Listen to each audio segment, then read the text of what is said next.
Welcome to Reformation Academy. Today we continue our journey through the scriptures with a full reading of the book of 1 Kings. 1 Kings records the rise and fall of Israel's monarchy, beginning with the reign of Solomon, the construction of the temple, and the kingdom's eventual division. This book reveals God's sovereign hand in history, his blessings for obedience, and his judgments for rebellion. Through the accounts of kings and prophets, such as Elijah confronting idolatry, we see the power of God's word and his faithfulness to his covenant. As you listen, consider the lessons within: the wisdom and failure of Solomon, the downfall of the northern and southern kingdoms, and the unwavering faith of God's prophets. Let the word of the Lord dwell richly in your heart as we now begin the full reading of 1 Kings. The first book of Kings. Chapter 1. Now King David was old and stricken in years, and they covered him with clothes, but he got no heed. Therefore his servants said to him, "Let there be sought for my lord the king a young virgin, and let her stand before the king and cherish him, and let her lie in your bosom, that my lord the king may keep warm." So they sought for a beautiful young lady throughout all the borders of Israel, and found Abishag the Shunammite, and brought her to the king. The young lady was very beautiful, and she cherished the king and ministered to him, but the king didn't know her intimately. Then Adonijah the son of Haggith exalted himself, saying, "I will be king," and he prepared him chariots and horsemen, and 50 men to run before him. His father had not displeased him at any time in saying, "Why have you done so?" And he was also a very goodly man, and he was born after Absalom. He conferred with Joab the son of Zeruiah, and with Abiathar the priest, and they, following Adonijah, helped him. But Zadok the priest, and Benaiah the son of Jehoiada, and Nathan the prophet, and Shimei, and Rei, and the mighty men who belonged to David, were not with Adonijah. Adonijah killed sheep and cattle and fatlings by the stone of Zoheleth, which is beside Enrogel, and he called all his brothers, the king's sons, and all the men of Judah, the king's servants. But Nathan the prophet, and Benaiah, and the mighty men, and Solomon his brother, he didn't call. Then Nathan spoke to Bathsheba, the mother of Solomon, saying, "Haven't you heard that Adonijah the son of Haggith reigns, and David our Lord doesn't know it? Now therefore come, please let me give you counsel, that you may save your own life and the life of your son Solomon. Go and get you into King David, and tell him, 'Didn't you, my lord king, swear to your handmaid, saying, Assuredly Solomon your son shall reign after me, and he shall sit on my throne? Why then does Adonijah reign? Behold, while you yet talk there with the king, I also will come in after you, and confirm your words.'" Bathsheba went into the king into the chamber, and the king was very old, and Abishag the Shunammite was ministering to the king. Bathsheba bowed and did obeisance to the king. The king said, "What would you?" She said to him, "My lord, you swore by Yahweh your God to your handmaid, saying, Assuredly Solomon your son shall reign after me, and he shall sit on my throne. Now behold, Adonijah reigns, and you, my lord the king, don't know it. And he has slain cattle and fatlings and sheep in abundance, and has called all the sons of the king, and Abiathar the priest, and Joab the captain of the army. But he hasn't called Solomon your servant. You, my lord the king, the eyes of all Israel are on you, that you should tell them who shall sit on the throne of my lord the king after him. Otherwise it will happen, when my lord the king shall sleep with his fathers, that I and my son Solomon shall be counted offenders." Behold, while she yet talked with the king, Nathan the prophet came in. They told the king, saying, "Behold, Nathan the prophet." When he was come in before the king, he bowed himself before the king with his face to the ground. Nathan said, "My lord king, have you said, Adonijah shall reign after me, and he shall sit on my throne? For he is gone down this day, and has slain cattle and fatlings and sheep in abundance, and has called all the king's sons, and the captains of the army, and Abiathar the priest. And behold, they are eating and drinking before him, and say, Long live King Adonijah. But he hasn't called me, even me your servant, and Zadok the priest, and Benaiah the son of Jehoiada, and your servant Solomon. Is this thing done by my lord the king, and you haven't shown to your servants who should sit on the throne of my lord the king after him?" Then King David answered, "Call to me Bathsheba." She came into the king's presence and stood before the king. The king swore and said, "As Yahweh lives, who has redeemed my soul out of all adversity, most certainly as I swore to you by Yahweh, the God of Israel, saying, Assuredly Solomon your son shall reign after me, and he shall sit on my throne in my place. Most certainly so will I do this day."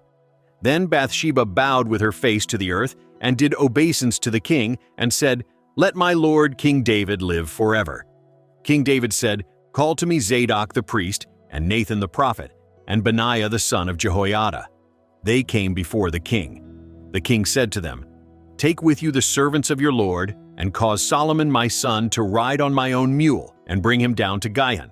And let Zadok the priest and Nathan the prophet anoint him there king over Israel, and blow you the trumpet, and say, 'Long live King Solomon.' Then you shall come up after him, and he shall come and sit on my throne, for he shall be king in my place, and I have appointed him to be prince over Israel and over Judah." Benaiah the son of Jehoiada answered the king and said, "Amen. Yahweh, the God of my lord the king, say so too. As Yahweh has been with my lord the king, even so be he with Solomon, and make his throne greater than the throne of my lord King David." So Zadok the priest, and Nathan the prophet, and Benaiah the son of Jehoiada, and the Cherethites and the Pelethites went down, and caused Solomon to ride on King David's mule, and brought him to Gihon. Zadok the priest took the horn of oil out of the tent, and anointed Solomon. They blew the trumpet, and all the people said, "Long live King Solomon." All the people came up after him, and the people piped with pipes and rejoiced with great joy, so that the earth shook with the sound of them. Adonijah and all the guests who were with him heard it as they had made an end of eating. When Joab heard the sound of the trumpet, he said, "Why is this noise of the city being in an uproar?" While he yet spoke, behold, Jonathan the son of Abiathar the priest came, and Adonijah said, "Come in, for you are a worthy man, and bring good news." Jonathan answered Adonijah, "Most certainly our lord King David has made Solomon king, and the king has sent with him Zadok the priest, and Nathan the prophet, and Benaiah the son of Jehoiada, and the Cherethites and the Pelethites, and they have caused him to ride on the king's mule. And Zadok the priest and Nathan the prophet have anointed him king in Gihon, and they are come up from there rejoicing, so that the city rang again. This is the noise that you have heard. Also Solomon sits on the throne of the kingdom.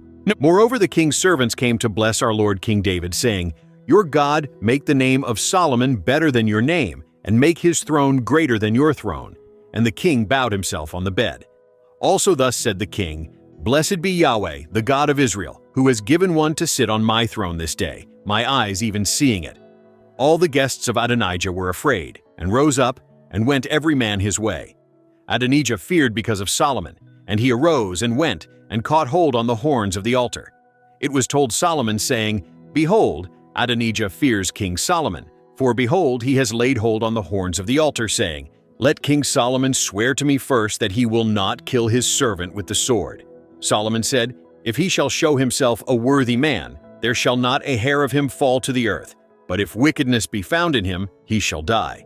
So King Solomon sent, and they brought him down from the altar. He came and did obeisance to King Solomon, and Solomon said to him, 'Go to your house.'" Chapter 2. Now the days of David drew near that he should die, and he commanded Solomon his son, saying, "I am going the way of all the earth. Be you strong therefore, and show yourself a man, and keep the instruction of Yahweh your God, to walk in his ways, to keep his statutes and his commandments and his ordinances and his testimonies, according to that which is written in the law of Moses, that you may prosper in all that you do, and wherever you turn yourself. That Yahweh may establish his word which he spoke concerning me, saying, If your children take heed to their way, to walk before me in truth with all their heart and with all their soul, there shall not fail you, said he, a man on the throne of Israel. Moreover, you know also what Joab the son of Zeruiah did to me, even what he did to the two captains of the armies of Israel, to Abner the son of Ner, and to Amasa the son of Jether, whom he killed, and shed the blood of war in peace, and put the blood of war on his sash that was about his waist, and in his shoes that were on his feet. Do therefore according to your wisdom, and don't let his gray head go down to Sheol in peace. But show kindness to the sons of Barzillai the Gileadite, and let them be of those who eat at your table. For so they came to me when I fled from Absalom your brother. Behold, there is with you Shimei the son of Gera, the Benjamite of Bahurim, who cursed me with a grievous curse in the day when I went to Mahanaim.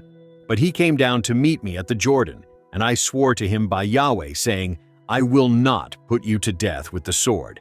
Now therefore, "Don't hold him guiltless, for you are a wise man, and you will know what you ought to do to him, and you shall bring his gray head down to Sheol with blood." David slept with his fathers and was buried in the city of David. The days that David reigned over Israel were 40 years. 7 years reigned he in Hebron, and 33 years reigned he in Jerusalem. Solomon sat on the throne of David his father, and his kingdom was established greatly. Then Adonijah the son of Haggith came to Bathsheba the mother of Solomon. She said, "Come you peaceably?" He said, "Peaceably." He said, "Moreover, I have somewhat to tell you." She said, "Say on." He said, "You know that the kingdom was mine, and that all Israel set their faces on me, that I should reign. However, the kingdom is turned about and is become my brother's, for it was his from Yahweh. Now I ask one petition of you, don't deny me." She said to him, "Say on." He said, "Please speak to Solomon the king, for he will not tell you no, that he give me Abishag the Shunammite as wife." Bathsheba said, "Well, I will speak for you to the king." Bathsheba therefore went to King Solomon to speak to him for Adonijah. The king rose up to meet her, and bowed himself to her, and sat down on his throne, and caused a throne to be set for the king's mother, and she sat on his right hand.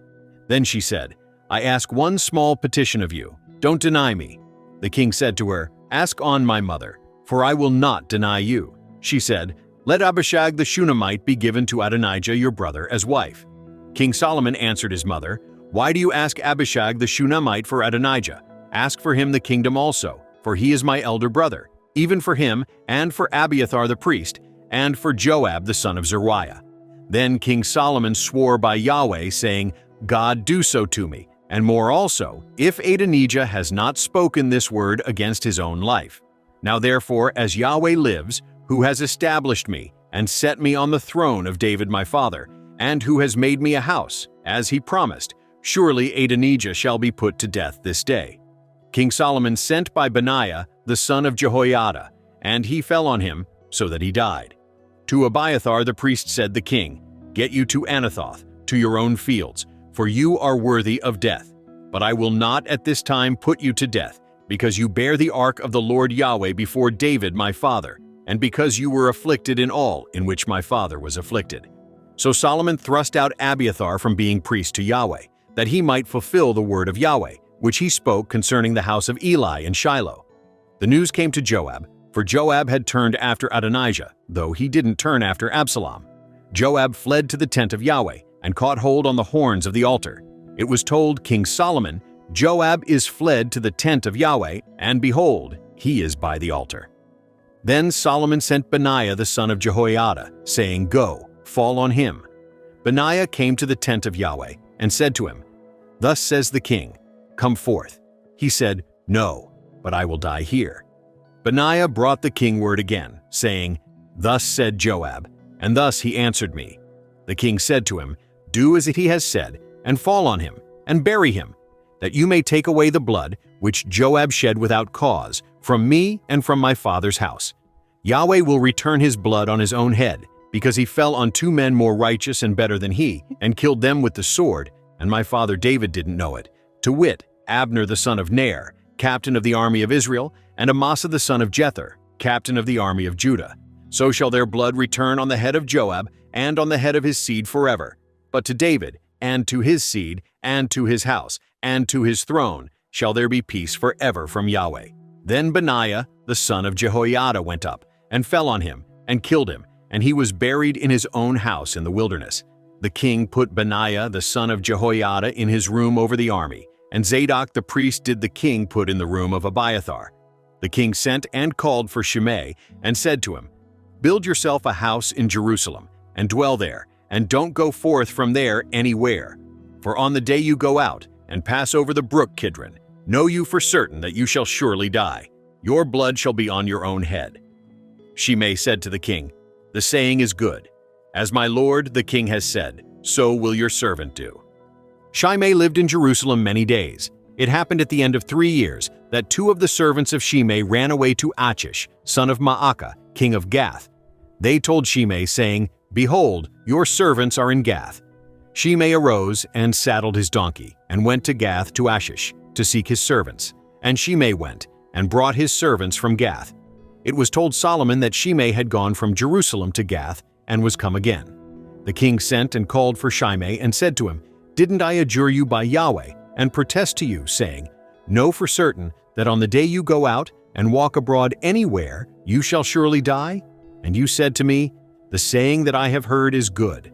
Why then have you not kept the oath of Yahweh and the commandment that I have instructed you with?' The king said moreover to Shimei, 'You know all the wickedness which your heart is privy to, that you did to David my father. Therefore Yahweh shall return your wickedness on your own head. But King Solomon shall be blessed, and the throne of David shall be established before Yahweh forever.' So the king commanded Benaiah the son of Jehoiada, and he went out and fell on him, so that he died. The kingdom was established in the hand of Solomon." Chapter 3. Solomon made affinity with Pharaoh king of Egypt, and took Pharaoh's daughter, and brought her into the city of David, until he had made an end of building his own house, and the house of Yahweh, and the wall of Jerusalem all around.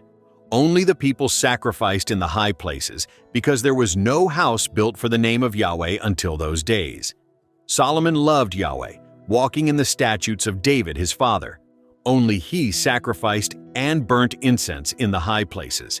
The king went to Gibeon to sacrifice there, for that was the great high place. 1,000 burnt offerings did Solomon offer on that altar. In Gibeon, Yahweh appeared to Solomon in a dream by night, and God said, "Ask what I shall give you."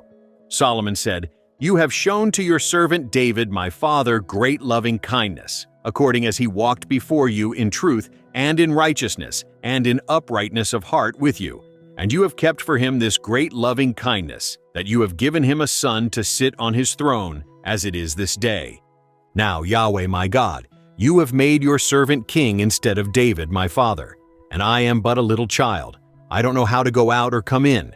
Your servant is in the midst of your people which you have chosen, a great people, that can't be numbered nor counted for multitude. Give your servant therefore an understanding heart to judge your people, that I may discern between good and evil. For who is able to judge this, your great people?" The speech pleased the Lord that Solomon had asked this thing. God said to him, "Because you have asked this thing, and have not asked for yourself long life, neither have asked riches for yourself, nor have asked the life of your enemies, but have asked for yourself understanding to discern justice. Behold, I have done according to your word. Behold, I have given you a wise and an understanding heart, so that there has been none like you before you, neither after you shall any arise like you. I have also given you that which you have not asked, both riches and honor, so that there shall not be any among the kings like you all your days. If you will walk in my ways to keep my statutes and my commandments, as your father David did walk, then I will lengthen your days." Solomon awoke, and behold, it was a dream. And he came to Jerusalem, and stood before the ark of the covenant of Yahweh, and offered up burnt offerings, and offered peace offerings, and made a feast to all his servants. Then there came 2 women who were prostitutes to the king, and stood before him. The one woman said, "O my lord, I and this woman dwell in one house, and I was delivered of a child with her in the house. It happened the 3rd day after I was delivered, that this woman was delivered also, and we were together. There was no stranger with us in the house, save we 2 in the house. This woman's child died in the night, because she lay on it. She arose at midnight, and took my son from beside me, while your handmaid slept, and laid it in her bosom, and laid her dead child in my bosom. When I rose in the morning to give my child suck, behold, it was dead. But when I had looked at it in the morning, behold, it was not my son, whom I bore." The other woman said, "No, but the living is my son, and the dead is your son." This said, "No, but the dead is your son, and the living is my son." Thus they spoke before the king. Then said the king, "The one says, 'This is my son who lives, and your son is the dead.' And the other says, 'No, but your son is the dead, and my son is the living.' The king said, 'Get me a sword.' They brought a sword before the king. The king said, 'Divide the living child in 2, and give half to the one and half to the other.' Then spoke the woman whose the living child was to the king, for her heart yearned over her son, and she said, 'O my lord, give her the living child, and in no way kill it.' But the other said, 'It shall be neither mine nor yours, divide it." Then the king answered, "Give her the living child, and in no way kill it. She is its mother." All Israel heard of the judgment which the king had judged, and they feared the king, for they saw that the wisdom of God was in him to do justice. Chapter 4. King Solomon was king over all Israel. These were the princes whom he had: Azariah the son of Zadok, the priest; Elihoreph and Ahijah, the sons of Shisha, scribes; Jehoshaphat the son of Ahilud, the recorder; and Benaiah the son of Jehoiada was over the army; and Zadok and Abiathar were priests; and Azariah the son of Nathan was over the officers; and Zabud the son of Nathan was chief minister and the king's friend; and Ahishar was over the household; and Adoniram the son of Abda was over the men subject to forced labor. Solomon had 12 officers over all Israel, who provided food for the king and his household. Each man had to make provision for a month in the year.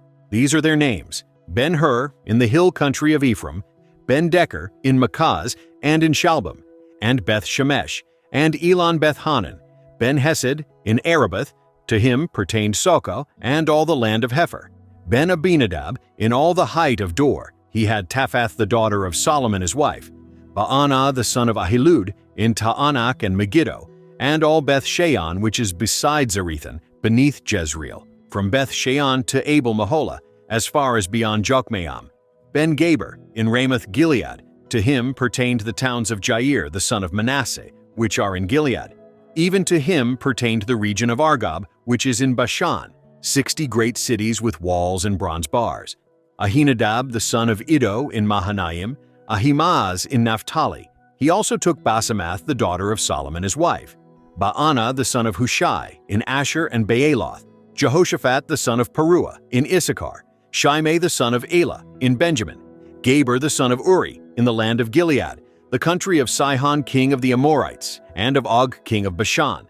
And he was the only officer who was in the land. Judah and Israel were many as the sand which is by the sea in multitude, eating and drinking and making merry. Solomon ruled over all the kingdoms from the river to the land of the Philistines and to the border of Egypt. They brought tribute and served Solomon all the days of his life. Solomon's provision for one day was 30 measures of fine flour and 60 measures of meal, 10 head of fat cattle and 20 head of cattle out of the pastures, and 100 sheep, besides harts and gazelles and roebucks and fattened fowl. For he had dominion over all the region on this side the river, from Tiphsah even to Gaza, over all the kings on this side the river, and he had peace on all sides around him. Judah and Israel lived safely, every man under his vine and under his fig tree, from Dan even to Beersheba, all the days of Solomon. Solomon had 40,000 stalls of horses for his chariots and 12,000 horsemen. Those officers provided food for King Solomon, and for all who came to King Solomon's table, every man in his month. They let nothing be lacking. Barley also and straw for the horses and swift steeds brought they to the place where the officers were, every man according to his duty. God gave Solomon wisdom and understanding exceeding much, and very great understanding, even as the sand that is on the seashore. Solomon's wisdom excelled the wisdom of all the children of the East, and all the wisdom of Egypt. For he was wiser than all men, than Ethan the Ezrahite, and Heman, and Calcol, and Darda, the sons of Mahol, and his fame was in all the nations all around. He spoke 3,000 proverbs, and his songs were 1,005. He spoke of trees, from the cedar that is in Lebanon, even to the hyssop that springs out of the wall. He spoke also of animals, and of birds, and of creeping things, and of fish. There came of all peoples to hear the wisdom of Solomon, from all kings of the earth, who had heard of his wisdom. Chapter 5. Hiram king of Tyre sent his servants to Solomon, for he had heard that they had anointed him king in the room of his father, for Hiram was ever a lover of David. Solomon sent to Hiram, saying, "You know how that David my father could not build a house for the name of Yahweh his God for the wars which were about him on every side, until Yahweh put them under the soles of his feet. But now Yahweh my God has given me rest on every side. There is neither adversary nor evil occurrence. Behold, I purpose to build a house for the name of Yahweh my God, as Yahweh spoke to David my father, saying, Your son, whom I will set on your throne in your room, he shall build the house for my name. Now therefore, command you that they cut me cedar trees out of Lebanon, and my servants shall be with your servants, and I will give you hire for your servants according to all that you shall say. For you know that there is not among us any who knows how to cut timber like the Sidonians." It happened when Hiram heard the words of Solomon that he rejoiced greatly and said, "Blessed be Yahweh this day, who has given to David a wise son over this great people." Hiram sent to Solomon saying, "I have heard the message which you have sent to me. I will do all your desire concerning timber of cedar and concerning timber of fir. My servant shall bring them down from Lebanon to the sea, and I will make them into rafts to go by sea to the place that you shall appoint me, and will cause them to be broken up there, and you shall receive them, and you shall accomplish my desire in giving food for my household." So Hiram gave Solomon timber of cedar and timber of fir according to all his desire. Solomon gave Hiram 20,000 measures of wheat for food to his household, and 20 measures of pure oil. Thus gave Solomon to Hiram year by year. Yahweh gave Solomon wisdom, as he promised him, and there was peace between Hiram and Solomon, and they two made a league together. King Solomon raised a levy out of all Israel, and the levy was 30,000 men. He sent them to Lebanon, 10,000 a month by courses. A month they were in Lebanon, and 2 months at home. And Adoniram was over the men subject to forced labor. Solomon had 70,000 who bore burdens, and 80,000 who were stone cutters in the mountains.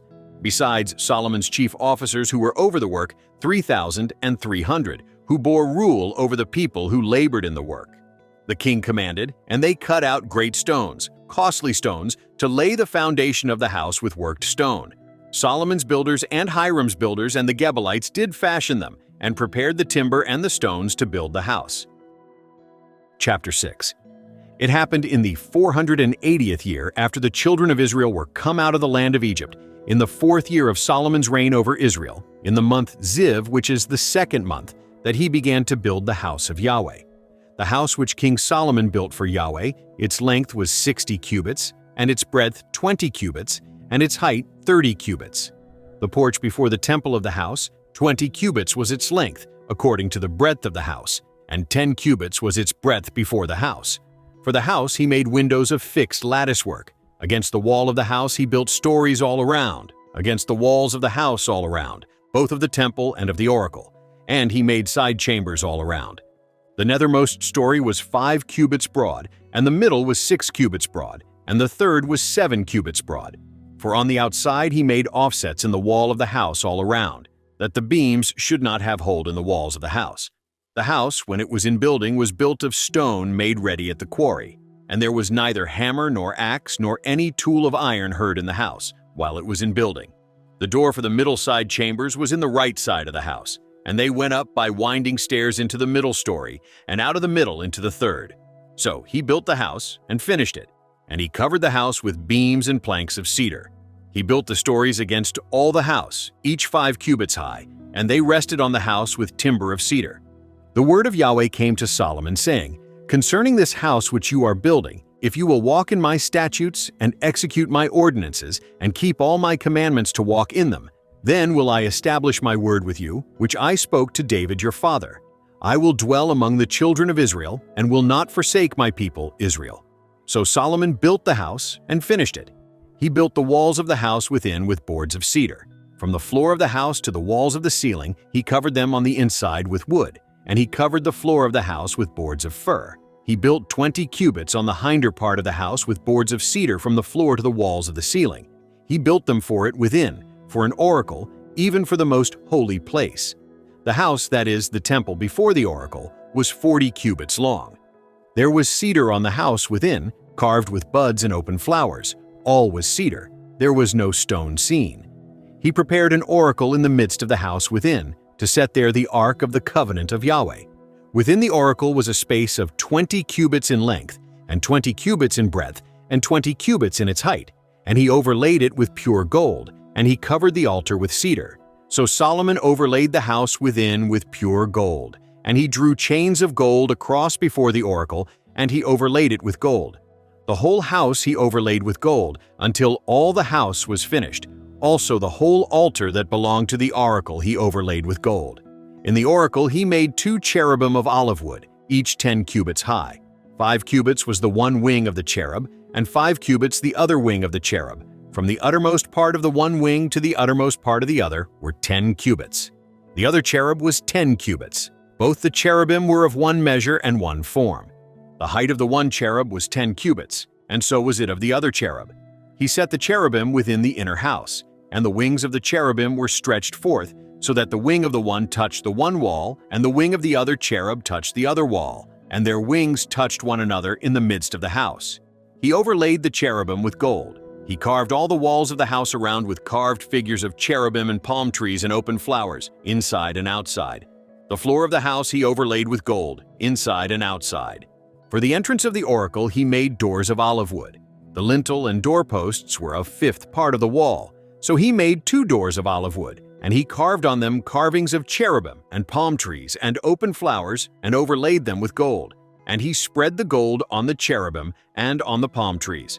So also made he for the entrance of the temple doorposts of olive wood, out of a 4th part of the wall, and 2 doors of fir wood. The 2 leaves of the one door were folding, and the 2 leaves of the other door were folding.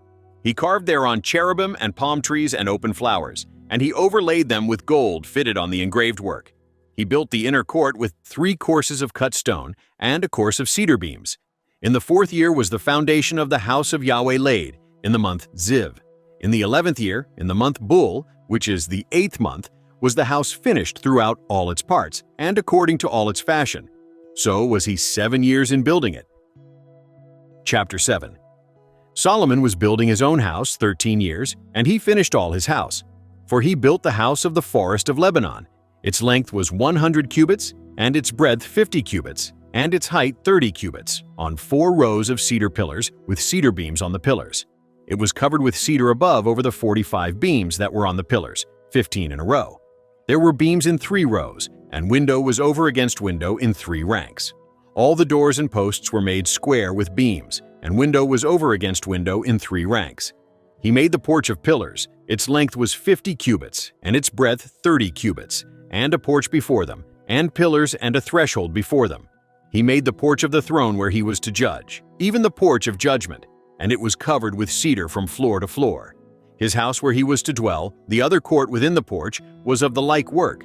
He made also a house for Pharaoh's daughter, whom Solomon had taken as wife, like this porch. All these were of costly stones, even of cut stone according to measure, sawed with saws, inside and outside, even from the foundation to the coping, and so on the outside to the great court. The foundation was of costly stones, even great stones, stones of 10 cubits, and stones of 8 cubits. Above were costly stones, even cut stone according to measure, and cedar wood. The great court around had 3 courses of cut stone and a course of cedar beams, like as the inner court of the house of Yahweh and the porch of the house. King Solomon sent and fetched Hiram out of Tyre. He was the son of a widow of the tribe of Naphtali, and his father was a man of Tyre, a worker in brass, and he was filled with wisdom and understanding and skill to work all works in brass. He came to King Solomon and performed all his work, for he fashioned the 2 pillars of brass, 18 cubits high apiece, and a line of 12 cubits encircled either of them about. He made 2 capitals of molten brass to set on the tops of the pillars. The height of the one capital was 5 cubits, and the height of the other capital was 5 cubits. There were nets of checkerwork and wreaths of chainwork for the capitals which were on the top of the pillars, 7 for the one capital and 7 for the other capital. So he made the pillars, and there were 2 rows around on the one network to cover the capitals that were on the top of the pillars, and so did he for the other capital. The capitals that were on the top of the pillars in the porch were of lily work, 4 cubits. There were capitals above also on the 2 pillars, close by the belly which was beside the network, and the pomegranates were 200 in rows around on the other capital. He set up the pillars at the porch of the temple, and he set up the right pillar and called its name Jachin, and he set up the left pillar and called its name Boaz. On the top of the pillars was lily work, so was the work of the pillars finished. He made the molten sea of 10 cubits from brim to brim, round in compass, and its height was 5 cubits, and a line of 30 cubits encircled it. Under its brim around there were buds which encircled it, for 10 cubits encircling the sea. The buds were in 2 rows, cast when it was cast. It stood on 12 oxen, 3 looking toward the north, and 3 looking toward the west, and 3 looking toward the south, and 3 looking toward the east. And the sea was set on them above, and all their hinder parts were inward. It was a handbreadth thick, and its brim was worked like the brim of a cup, like the flower of a lily. It held 2,000 baths. He made the 10 bases of brass. 4 cubits was the length of one base, and 4 cubits its breadth, and 3 cubits its height. The work of the bases was on this manner. They had panels, and there were panels between the ledges, and on the panels that were between the ledges were lions, oxen, and cherubim, and on the ledges there was a pedestal above, and beneath the lions and oxen were wreaths of hanging work. Every base had 4 bronze wheels and axles of brass, and the 4 feet of it had supports. Beneath the basin were the supports molten, with wreaths at the side of each. The mouth of it within the capital and above was a cubit, and its mouth was round after the work of a pedestal, a cubit and a half, and also on its mouth were engravings, and their panels were 4 square, not round. The 4 wheels were underneath the panels, and the axles of the wheels were in the base, and the height of a wheel was a cubit and half a cubit.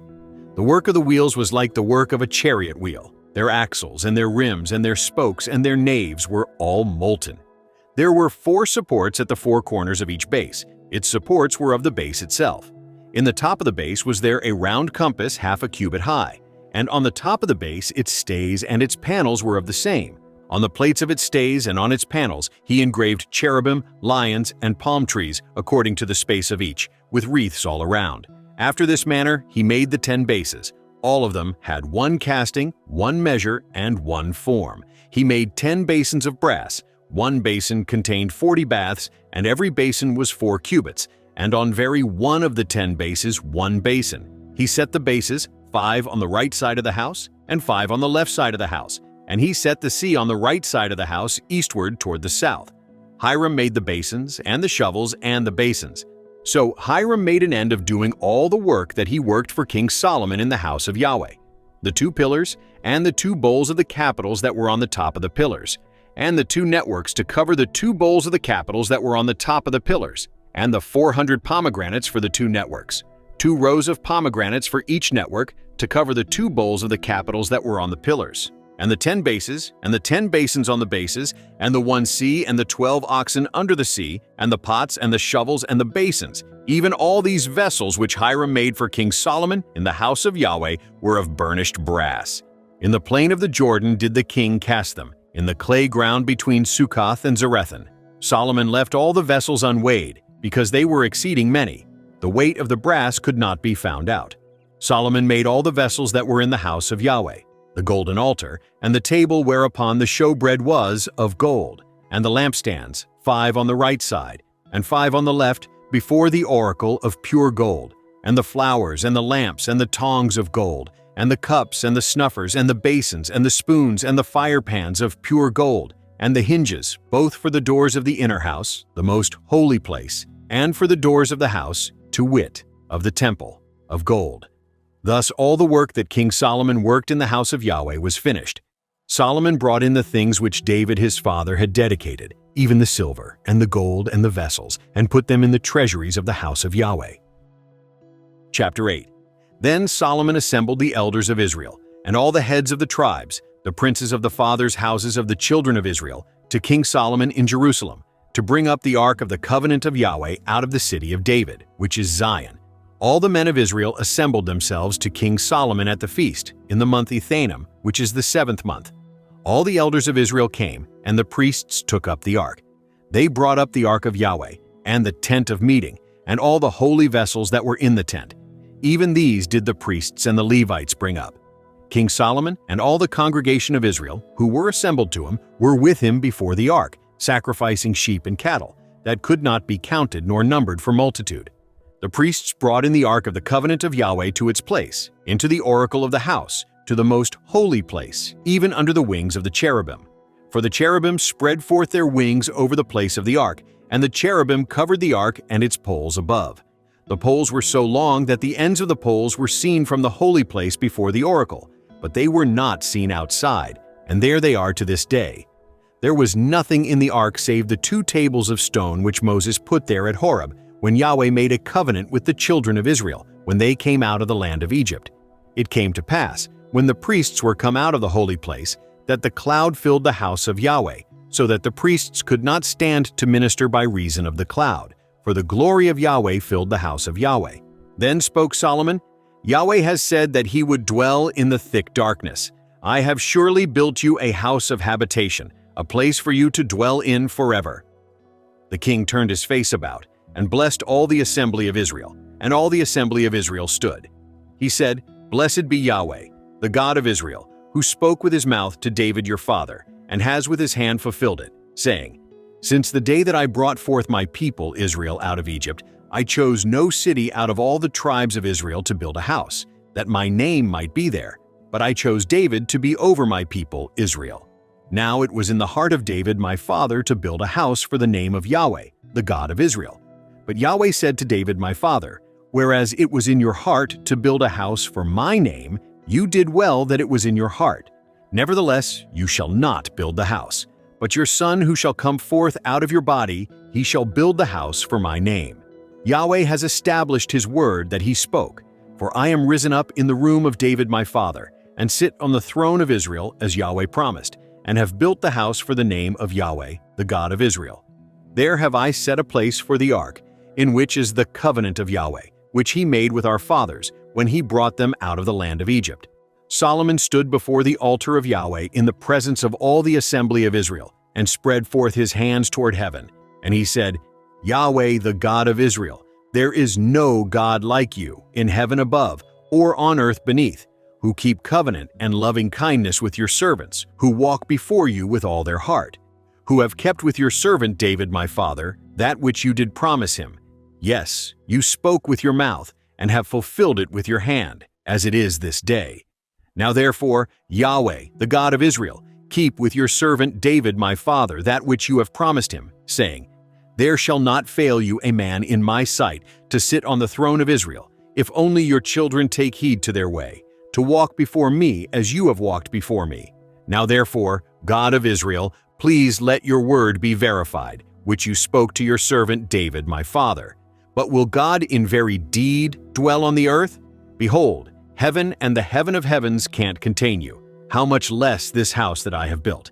Yet have respect for the prayer of your servant, and for his supplication, Yahweh my God, to listen to the cry and to the prayer which your servant prays before you this day, that your eyes may be open toward this house night and day, even toward the place of which you have said, My name shall be there, to listen to the prayer which your servant shall pray toward this place.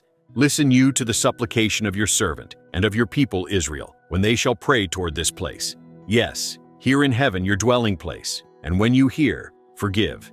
If a man sin against his neighbor, and an oath be laid on him to cause him to swear, and he come and swear before your altar in this house, then hear you in heaven, and do, and judge your servants, condemning the wicked, to bring his way on his own head, and justifying the righteous, to give him according to his righteousness. When your people Israel are struck down before the enemy, because they have sinned against you, if they turn again to you, and confess your name, and pray and make supplication to you in this house, then hear you in heaven, and forgive the sin of your people Israel, and bring them again to the land which you gave to their fathers.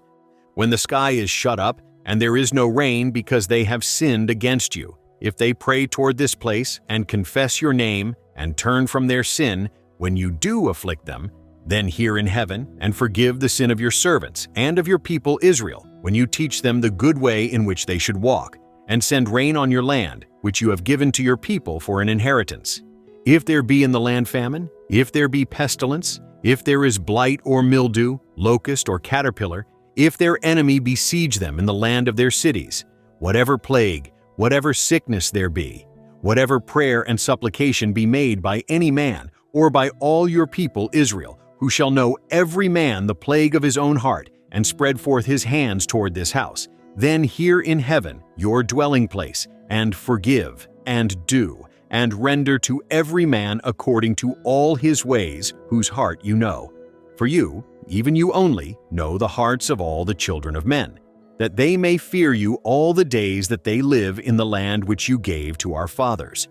Moreover, concerning the foreigner, who is not of your people Israel, when he shall come out of a far country for your name's sake, for they shall hear of your great name, and of your mighty hand, and of your outstretched arm, when he shall come and pray toward this house, hear in heaven your dwelling place, and do according to all that the foreigner calls to you for, that all the peoples of the earth may know your name, to fear you, as does your people Israel, and that they may know that this house which I have built is called by my name.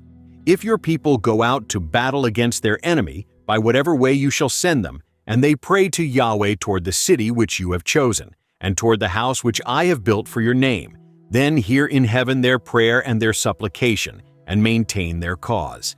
If they sin against you, for there is no man who doesn't sin, and you are angry with them, and deliver them to the enemy, so that they carry them away captive to the land of the enemy, far off or near, yet if they shall repent themselves in the land where they are carried captive, and turn again, and make supplication to you in the land of those who carried them captive, saying, We have sinned and have done perversely, we have dealt wickedly.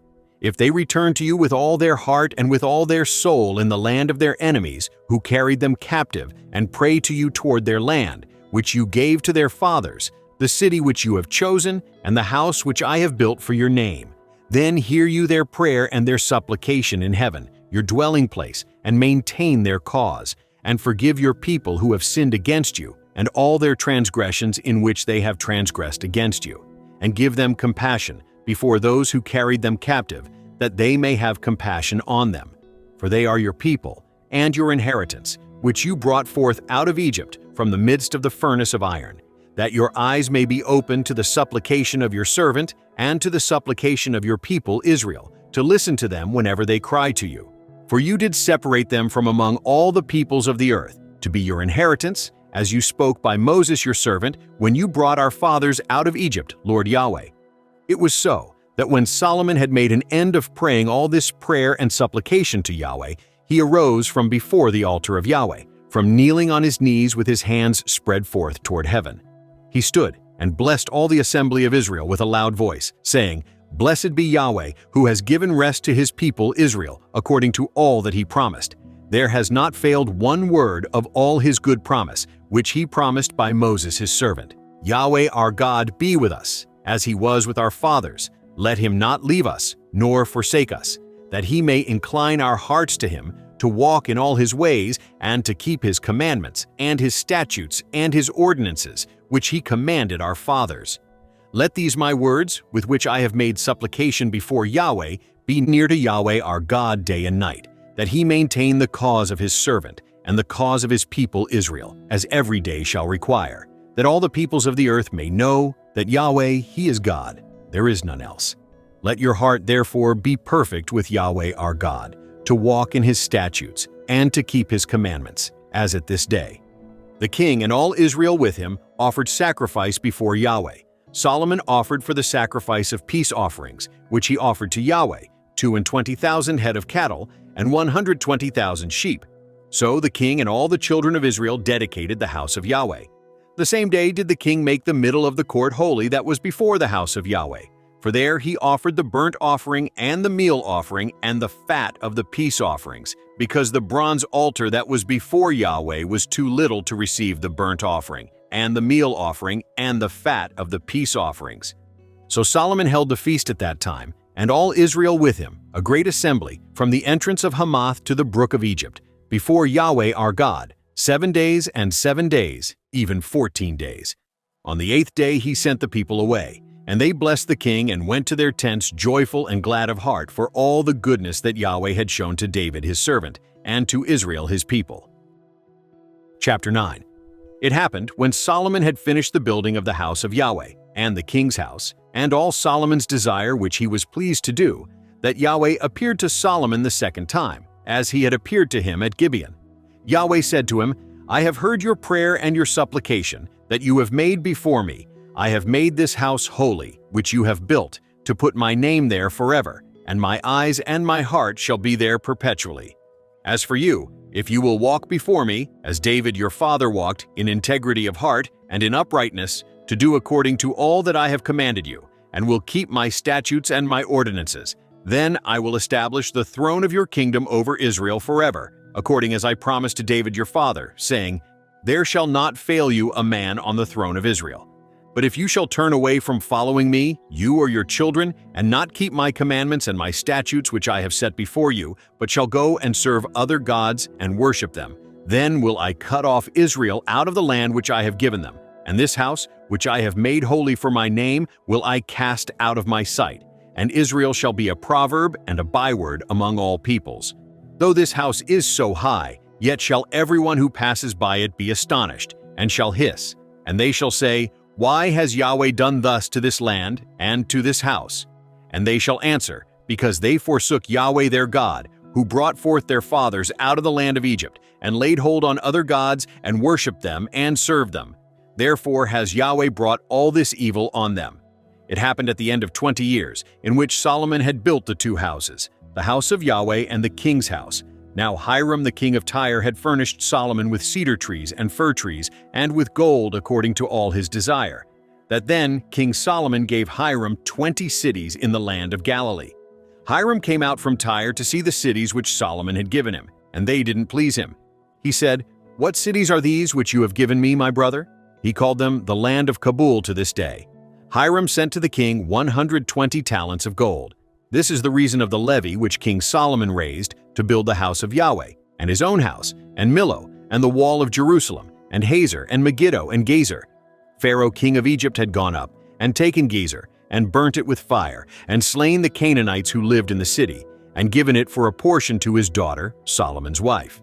Solomon built Gezer, and Beth-horon the lower, and Baalath, and Tamar in the wilderness, in the land, and all the storage cities that Solomon had, and the cities for his chariots, and the cities for his horsemen, and that which Solomon desired to build for his pleasure in Jerusalem, and in Lebanon, and in all the land of his dominion. As for all the people who were left of the Amorites, the Hittites, the Perizzites, the Hivites, and the Jebusites, who were not of the children of Israel, their children who were left after them in the land, whom the children of Israel were not able utterly to destroy, of them did Solomon raise a levy of bondservants to this day. But of the children of Israel did Solomon make no bondservants, but they were the men of war, and his servants, and his princes, and his captains, and rulers of his chariots and of his horsemen. These were the chief officers who were over Solomon's work, 550, who bore rule over the people who labored in the work. But Pharaoh's daughter came up out of the city of David to her house which Solomon had built for her. Then did he build Millo. 3 times a year did Solomon offer burnt offerings and peace offerings on the altar which he built to Yahweh, burning incense therewith, on the altar that was before Yahweh. So he finished the house. King Solomon made a navy of ships in Ezion-Geber, which is beside Elath, on the shore of the Red Sea in the land of Edom. Hiram sent in the navy his servants, sailors who had knowledge of the sea, with the servants of Solomon. They came to Ophir, and fetched from there gold, 420 talents, and brought it to King Solomon. Chapter 10. When the queen of Sheba heard of the fame of Solomon concerning the name of Yahweh, she came to prove him with hard questions. She came to Jerusalem with a very great train, with camels that bore spices, and very much gold, and precious stones. And when she was come to Solomon, she talked with him of all that was in her heart. Solomon told her all her questions. There was not anything hidden from the king which he didn't tell her. When the queen of Sheba had seen all the wisdom of Solomon, and the house that he had built, and the food of his table, and the sitting of his servants, and the attendance of his ministers, and their clothing, and his cupbearers, and his ascent by which he went up to the house of Yahweh, there was no more spirit in her. She said to the king, It was a true report that I heard in my own land of your acts and of your wisdom. However, I didn't believe the words until I came, and my eyes had seen it. And behold, the half was not told me. Your wisdom and prosperity exceed the fame which I heard. Happy are your men, happy are these your servants, who stand continually before you, and who hear your wisdom. Blessed be Yahweh your God, who delighted in you, to set you on the throne of Israel. Because Yahweh loved Israel forever, therefore made he you king, to do justice and righteousness. She gave the king 120 talents of gold, and of spices very great store, and precious stones. There came no more such abundance of spices as these which the queen of Sheba gave to King Solomon. The navy also of Hiram, that brought gold from Ophir, brought in from Ophir great plenty of almug trees and precious stones. The king made of the almug trees pillars for the house of Yahweh, and for the king's house harps also, and stringed instruments for the singers. There came no such almug trees, nor were seen to this day. King Solomon gave to the queen of Sheba all her desire, whatever she asked, besides that which Solomon gave her of his royal bounty. So she turned and went to her own land, she and her servants. Now the weight of gold that came to Solomon in 1 year was 666 talents of gold, besides that which the traders brought, and the traffic of the merchants, and of all the kings of the mixed people, and of the governors of the country. King Solomon made 200 bucklers of beaten gold. 600 shekels of gold went to one buckler. He made 300 shields of beaten gold. 3 minas of gold went to one shield, and the king put them in the house of the forest of Lebanon. Moreover, the king made a great throne of ivory, and overlaid it with the finest gold. There were 6 steps to the throne, and the top of the throne was round behind, and there were stays on either side by the place of the seat, and 2 lions standing beside the stays. 12 lions stood there on the one side, and on the other on the 6 steps. There was nothing like it made in any kingdom. All King Solomon's drinking vessels were of gold, and all the vessels of the house of the forest of Lebanon were of pure gold. None were of silver. It was nothing accounted of in the days of Solomon. For the king had at sea a navy of Tarshish with the navy of Hiram. Once every 3 years came the navy of Tarshish, bringing gold and silver, ivory and apes and peacocks. So King Solomon exceeded all the kings of the earth in riches and in wisdom. All the earth sought the presence of Solomon to hear his wisdom, which God had put in his heart. They brought every man his tribute, vessels of silver and vessels of gold, and clothing and armor and spices, horses and mules, a rate year by year. Solomon gathered together chariots and horsemen, and he had 1,400 chariots and 12,000 horsemen that he bestowed in the chariot cities, and with the king at Jerusalem. The king made silver to be in Jerusalem as stones, and cedars made he to be as the sycamore trees that are in the lowland, for abundance. The horses which Solomon had were brought out of Egypt, and the king's merchants received them in droves, each drove at a price. A chariot came up and went out of Egypt for 600 shekels of silver, and a horse for 150. And so for all the kings of the Hittites, and for the kings of Syria, did they bring them out by their means. Chapter 11. Now King Solomon loved many foreign women, together with the daughter of Pharaoh, women of the Moabites, Ammonites, Edomites, Sidonians, and Hittites, of the nations concerning which Yahweh said to the children of Israel, "You shall not go among them, neither shall they come among you, for surely they will turn away your heart after their gods." Solomon joined to these in love. He had 700 wives, princesses, and 300 concubines, and his wives turned away his heart. For it happened when Solomon was old that his wives turned away his heart after other gods, and his heart was not perfect with Yahweh his God, as was the heart of David his father. For Solomon went after Ashtoreth, the goddess of the Sidonians, and after Milcom, the abomination of the Ammonites. Solomon did that which was evil in the sight of Yahweh, and didn't go fully after Yahweh, as did David his father. Then did Solomon build a high place for Chemosh, the abomination of Moab, on the mountain that is before Jerusalem, and for Moloch, the abomination of the children of Ammon. So did he for all his foreign wives, who burnt incense and sacrificed to their gods. Yahweh was angry with Solomon, because his heart was turned away from Yahweh, the God of Israel, who had appeared to him twice, and had commanded him concerning this thing, that he should not go after other gods. But he didn't keep that which Yahweh commanded. Therefore Yahweh said to Solomon, "Because this is done of you, and you have not kept my covenant and my statutes, which I have commanded you, I will surely tear the kingdom from you and will give it to your servant. Notwithstanding in your days I will not do it, for David your father's sake, but I will tear it out of the hand of your son. However, I will not tear away all the kingdom, but I will give one tribe to your son, for David my servant's sake, and for Jerusalem's sake which I have chosen." Yahweh raised up an adversary to Solomon, Hadad the Edomite. He was of the king's seed in Edom. For it happened when David was in Edom, and Joab the captain of the army was gone up to bury the slain, and had struck every male in Edom. For Joab and all Israel remained there 6 months, until he had cut off every male in Edom. That Hadad fled, he and certain Edomites of his father's servants with him, to go into Egypt, Hadad being yet a little child. They arose out of Midian, and came to Paran. And they took men with them out of Paran, and they came to Egypt, to Pharaoh king of Egypt, who gave him a house, and appointed him food, and gave him land. Hadad found great favor in the sight of Pharaoh, so that he gave him as wife the sister of his own wife, the sister of Tahpenes the queen. The sister of Tahpenes bore him Genubath his son, whom Tahpenes weaned in Pharaoh's house, and Genubath was in Pharaoh's house among the sons of Pharaoh. When Hadad heard in Egypt that David slept with his fathers, and that Joab the captain of the army was dead, Hadad said to Pharaoh, "Let me depart, that I may go to my own country." Then Pharaoh said to him, "But what have you lacked with me, that behold, you seek to go to your own country?" He answered, "Nothing. However, only let me depart." God raised up another adversary to him, Rezon the son of Eliada, who had fled from his lord Hadadezer king of Zobah. He gathered men to him and became captain over a troop when David killed them of Zobah. And they went to Damascus and lived therein and reigned in Damascus. He was an adversary to Israel all the days of Solomon, besides the mischief that Hadad did. And he abhorred Israel and reigned over Syria. Jeroboam the son of Nebat, an Ephraimite of Zeradah, a servant of Solomon, whose mother's name was Zeruah, a widow, he also lifted up his hand against the king. This was the reason why he lifted up his hand against the king. Solomon built Millo and repaired the breach of the city of David his father. The man Jeroboam was a mighty man of valor, and Solomon saw the young man that he was industrious, and he put him in charge of all the labor of the house of Joseph.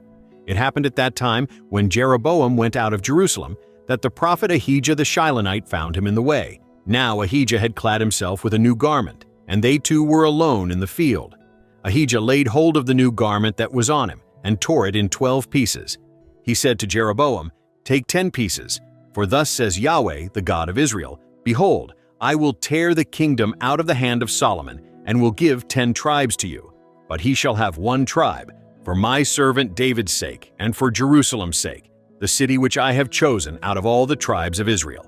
Because that they have forsaken me, and have worshipped Ashtoreth the goddess of the Sidonians, Chemosh the god of Moab, and Milcom the god of the children of Ammon. And they have not walked in my ways, to do that which is right in my eyes, and to keep my statutes and my ordinances, as did David his father. However, I will not take the whole kingdom out of his hand, but I will make him prince all the days of his life, for David my servant's sake, whom I chose, who kept my commandments and my statutes.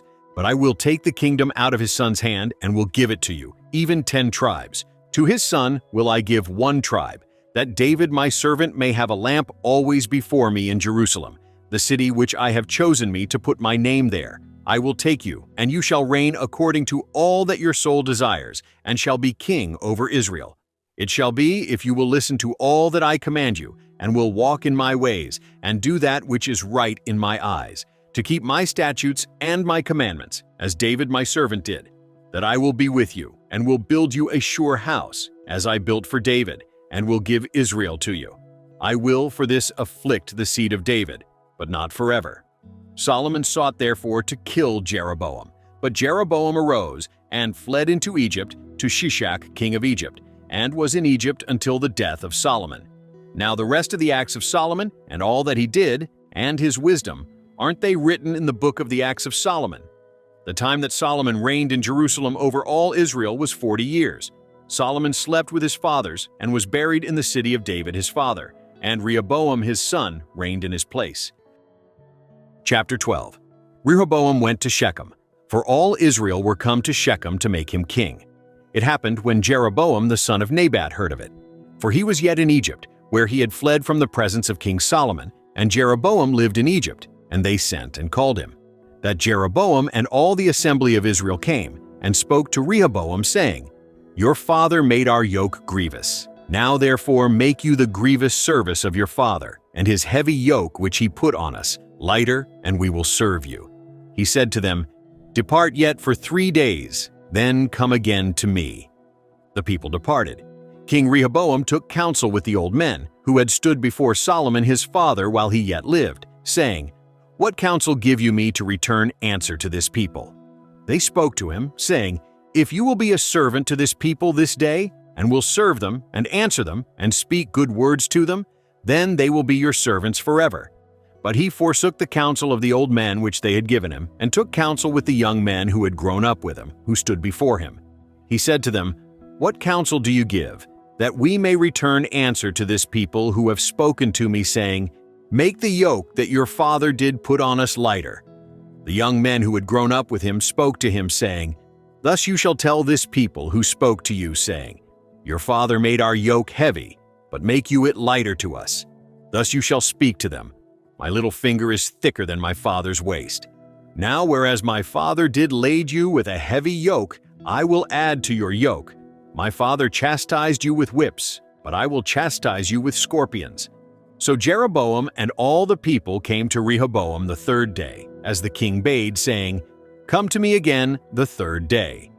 The king answered the people roughly, and forsook the counsel of the old men which they had given him, and spoke to them after the counsel of the young men, saying, "My father made your yoke heavy, but I will add to your yoke. My father chastised you with whips, but I will chastise you with scorpions." So the king didn't listen to the people, for it was a thing brought about of Yahweh, that he might establish his word, which Yahweh spoke by Ahijah the Shilonite to Jeroboam the son of Naboth. When all Israel saw that the king didn't listen to them, the people answered the king, saying, "What portion have we in David? Neither have we inheritance in the son of Jesse. To your tents, Israel. Now see to your own house, David." So Israel departed to their tents. But as for the children of Israel who lived in the cities of Judah, Rehoboam reigned over them. Then King Rehoboam sent Adoram, who was over the men subject to forced labor, and all Israel stoned him to death with stones. King Rehoboam made speed to get him up to his chariot, to flee to Jerusalem. So Israel rebelled against the house of David to this day. It happened when all Israel heard that Jeroboam was returned, that they sent and called him to the congregation, and made him king over all Israel. There was none who followed the house of David, but the tribe of Judah only.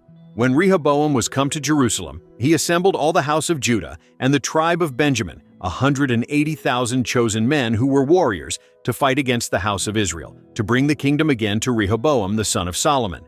But the word of God came to Shemaiah the man of God, saying, "Speak to Rehoboam the son of Solomon, king of Judah, and to all the house of Judah and Benjamin, and to the rest of the people, saying, Thus says Yahweh, you shall not go up, nor fight against your brothers the children of Israel. Return every man to his house, for this thing is of me." So they listened to the word of Yahweh, and returned and went their way, according to the word of Yahweh. Then Jeroboam built Shechem in the hill country of Ephraim, and lived therein, and he went out from there, and built Penuel. Jeroboam said in his heart, "Now will the kingdom return to the house of David.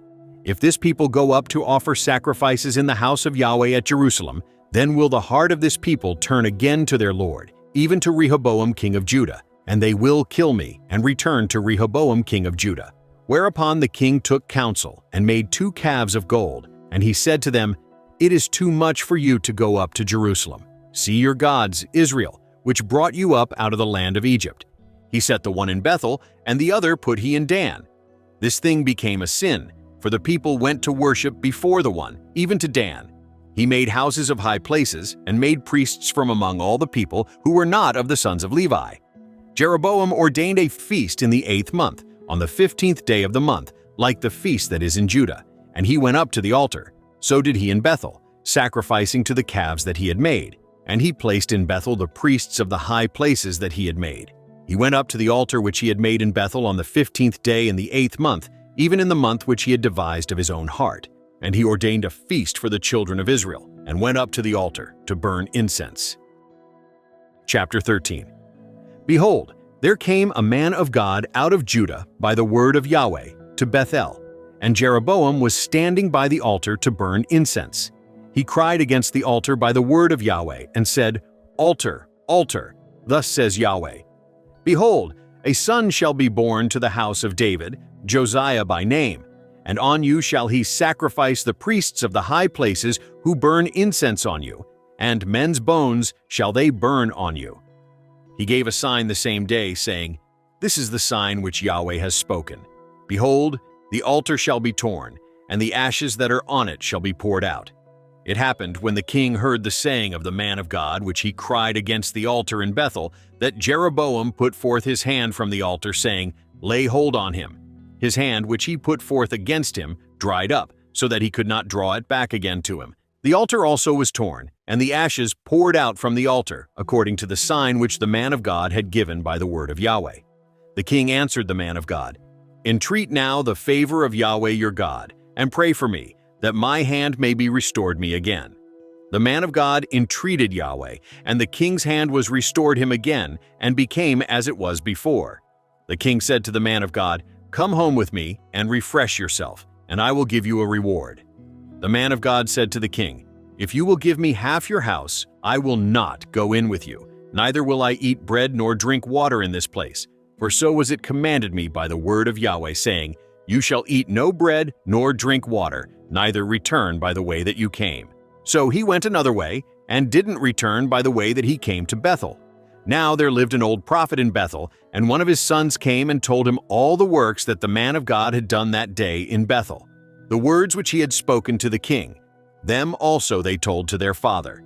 Their father said to them, Which way did he go? Now his sons had seen which way the man of God went, who came from Judah. He said to his sons, Saddle me the donkey. So they saddled him the donkey, and he rode thereon. He went after the man of God, and found him sitting under an oak. And he said to him, Are you the man of God who came from Judah? He said, I am. Then he said to him, Come home with me and eat bread. He said, I may not return with you, nor go in with you. Neither will I eat bread nor drink water with you in this place. For it was said to me by the word of Yahweh, You shall eat no bread nor drink water there, nor turn again to go by the way that you came. He said to him, I also am a prophet as you are. And an angel spoke to me by the word of Yahweh, saying, Bring him back with you into your house, that he may eat bread and drink water. But he lied to him. So he went back with him, and ate bread in his house, and drank water. It happened as they sat at the table, that the word of Yahweh came to the prophet who brought him back, and he cried to the man of God who came from Judah, saying, Thus says Yahweh, because you have been disobedient to the mouth of Yahweh, and have not kept the commandment which Yahweh your God commanded you, but came back, and have eaten bread and drunk water in the place of which he said to you, Eat no bread and drink no water. Your body shall not come to the tomb of your fathers. It happened after he had eaten bread, and after he had drunk, that he saddled for him the donkey, to wit, for the prophet whom he had brought back. When he was gone, a lion met him by the way, and killed him, and his body was cast in the way, and the donkey stood by it. The lion also stood by the body. Behold, men passed by, and saw the body cast in the way, and the lion standing by the body. And they came and told it in the city where the old prophet lived. When the prophet who brought him back from the way heard of it, he said, It is the man of God, who was disobedient to the mouth of Yahweh. Therefore Yahweh has delivered him to the lion, which has torn him and slain him, according to the word of Yahweh, which he spoke to him. He spoke to his sons, saying, Saddle me the donkey. They saddled it. He went and found his body cast in the way, and the donkey and the lion standing by the body. The lion had not eaten the body, nor torn the donkey. The prophet took up the body of the man of God, and laid it on the donkey and brought it back. And he came to the city of the old prophet, to mourn, and to bury him. He laid his body in his own grave, and they mourned over him, saying, Alas, my brother. It happened after he had buried him, that he spoke to his sons, saying, When I am dead, then bury me in the tomb in which the man of God is buried. Lay my bones beside his bones. For the saying which he cried by the word of Yahweh against the altar in Bethel, and against all the houses of the high places which are in the cities of Samaria, shall surely happen. After this thing Jeroboam didn't return from his evil way, but made again from among all the people priests of the high places. Whoever would, he consecrated him, that there might be priests of the high places. This thing became sin to the house of Jeroboam, even to cut it off, and to destroy it from off the surface of the earth. Chapter 14. At that time Abijah the son of Jeroboam fell sick. Jeroboam said to his wife, Please get up and disguise yourself, that you not be known to be the wife of Jeroboam, and get you to Shiloh. Behold, there is Ahijah the prophet, who spoke concerning me that I should be king over this people. Take with you 10 loaves and cakes and a jar of honey, and go to him. He will tell you what shall become of the child. Jeroboam's wife did so, and arose, and went to Shiloh, and came to the house of Ahijah. Now Ahijah could not see, for his eyes were set by reason of his age. Yahweh said to Ahijah, Behold, the wife of Jeroboam comes to inquire of you concerning her son, for he is sick. Thus and thus you shall tell her. For it will be, when she comes in, that she will feign herself to be another woman. It was so, when Ahijah heard the sound of her feet, as she came in at the door, that he said, Come in, you wife of Jeroboam. Why feign you yourself to be another? For I am sent to you with heavy news. Go, tell Jeroboam, Thus says Yahweh, the God of Israel, Because I exalted you from among the people, and made you prince over my people Israel, and tore the kingdom away from the house of David, and gave it you, And yet you have not been as my servant David, who kept my commandments and who followed me with all his heart, to do that only which was right in my eyes, but have done evil above all who were before you, and have gone and made you other gods and molten images to provoke me to anger, and have cast me behind your back. Therefore, behold, I will bring evil on the house of Jeroboam, and will cut off from Jeroboam everyone who urinates on a wall, him who is shut up, and him who is left at large in Israel, and will utterly sweep away the house of Jeroboam, as a man sweeps away dung, until it be all gone. Him who dies of Jeroboam in the city shall the dogs eat, and him who dies in the field shall the birds of the sky eat, for Yahweh has spoken it. Arise you therefore, get you to your house, and when your feet enter into the city, the child shall die. All Israel shall mourn for him and bury him, for he only of Jeroboam shall come to the grave, because in him there is found some good thing toward Yahweh, the God of Israel, in the house of Jeroboam. Moreover, Yahweh will raise him up a king over Israel, who shall cut off the house of Jeroboam that day. But what? Even now. For Yahweh will strike Israel, as a reed is shaken in the water, and he will root up Israel out of this good land which he gave to their fathers, and will scatter them beyond the river, because they have made their Asherim, provoking Yahweh to anger. He will give Israel up, because of the sins of Jeroboam, which he has sinned, and with which he has made Israel to sin. Jeroboam's wife arose, and departed, and came to Tirzah, and as she came to the threshold of the house, the child died. All Israel buried him, and mourned for him, according to the word of Yahweh, which he spoke by his servant Ahijah the prophet. The rest of the acts of Jeroboam, how he warred, and how he reigned, behold, they are written in the book of the Chronicles of the kings of Israel.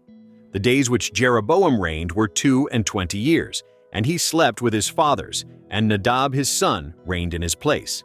Rehoboam the son of Solomon reigned in Judah.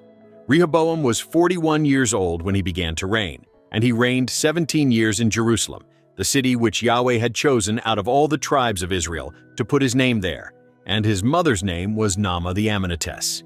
Judah did that which was evil in the sight of Yahweh, and they provoked him to jealousy with their sins which they committed, above all that their fathers had done. For they also built them high places, and pillars, and Asherim, on every high hill, and under every green tree. And there were also Sodomites in the land. They did according to all the abominations of the nations which Yahweh drove out before the children of Israel. It happened in the 5th year of King Rehoboam that Shishak king of Egypt came up against Jerusalem, and he took away the treasures of the house of Yahweh, and the treasures of the king's house. He even took away all, and he took away all the shields of gold which Solomon had made. King Rehoboam made in their place shields of brass, and committed them to the hands of the captains of the guard, who kept the door of the king's house. It was so that as often as the king went into the house of Yahweh, the guard bore them, and brought them back into the guard chamber. Now the rest of the acts of Rehoboam, and all that he did, aren't they written in the book of the Chronicles of the kings of Judah? There was war between Rehoboam and Jeroboam continually. Rehoboam slept with his fathers, and was buried with his fathers in the city of David, and his mother's name was Naamah the Ammonitess. Abijam his son reigned in his place.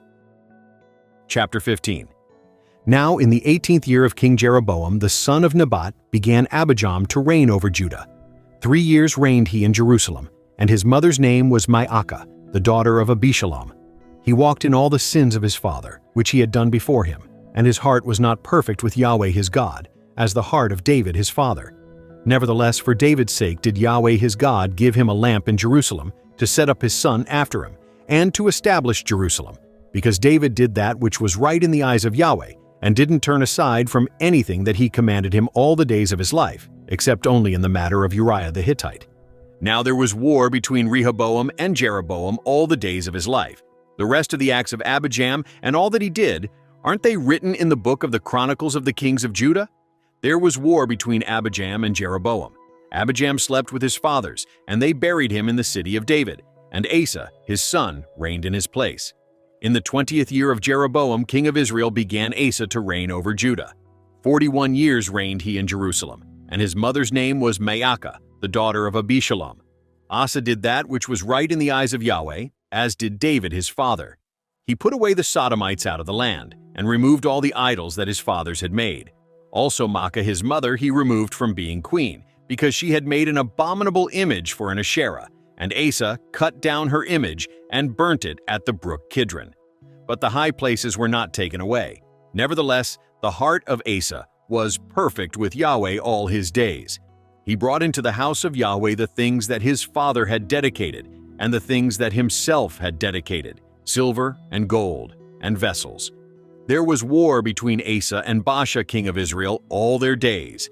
Baasha king of Israel went up against Judah and built Ramah, that he might not allow anyone to go out or come in to Asa, king of Judah.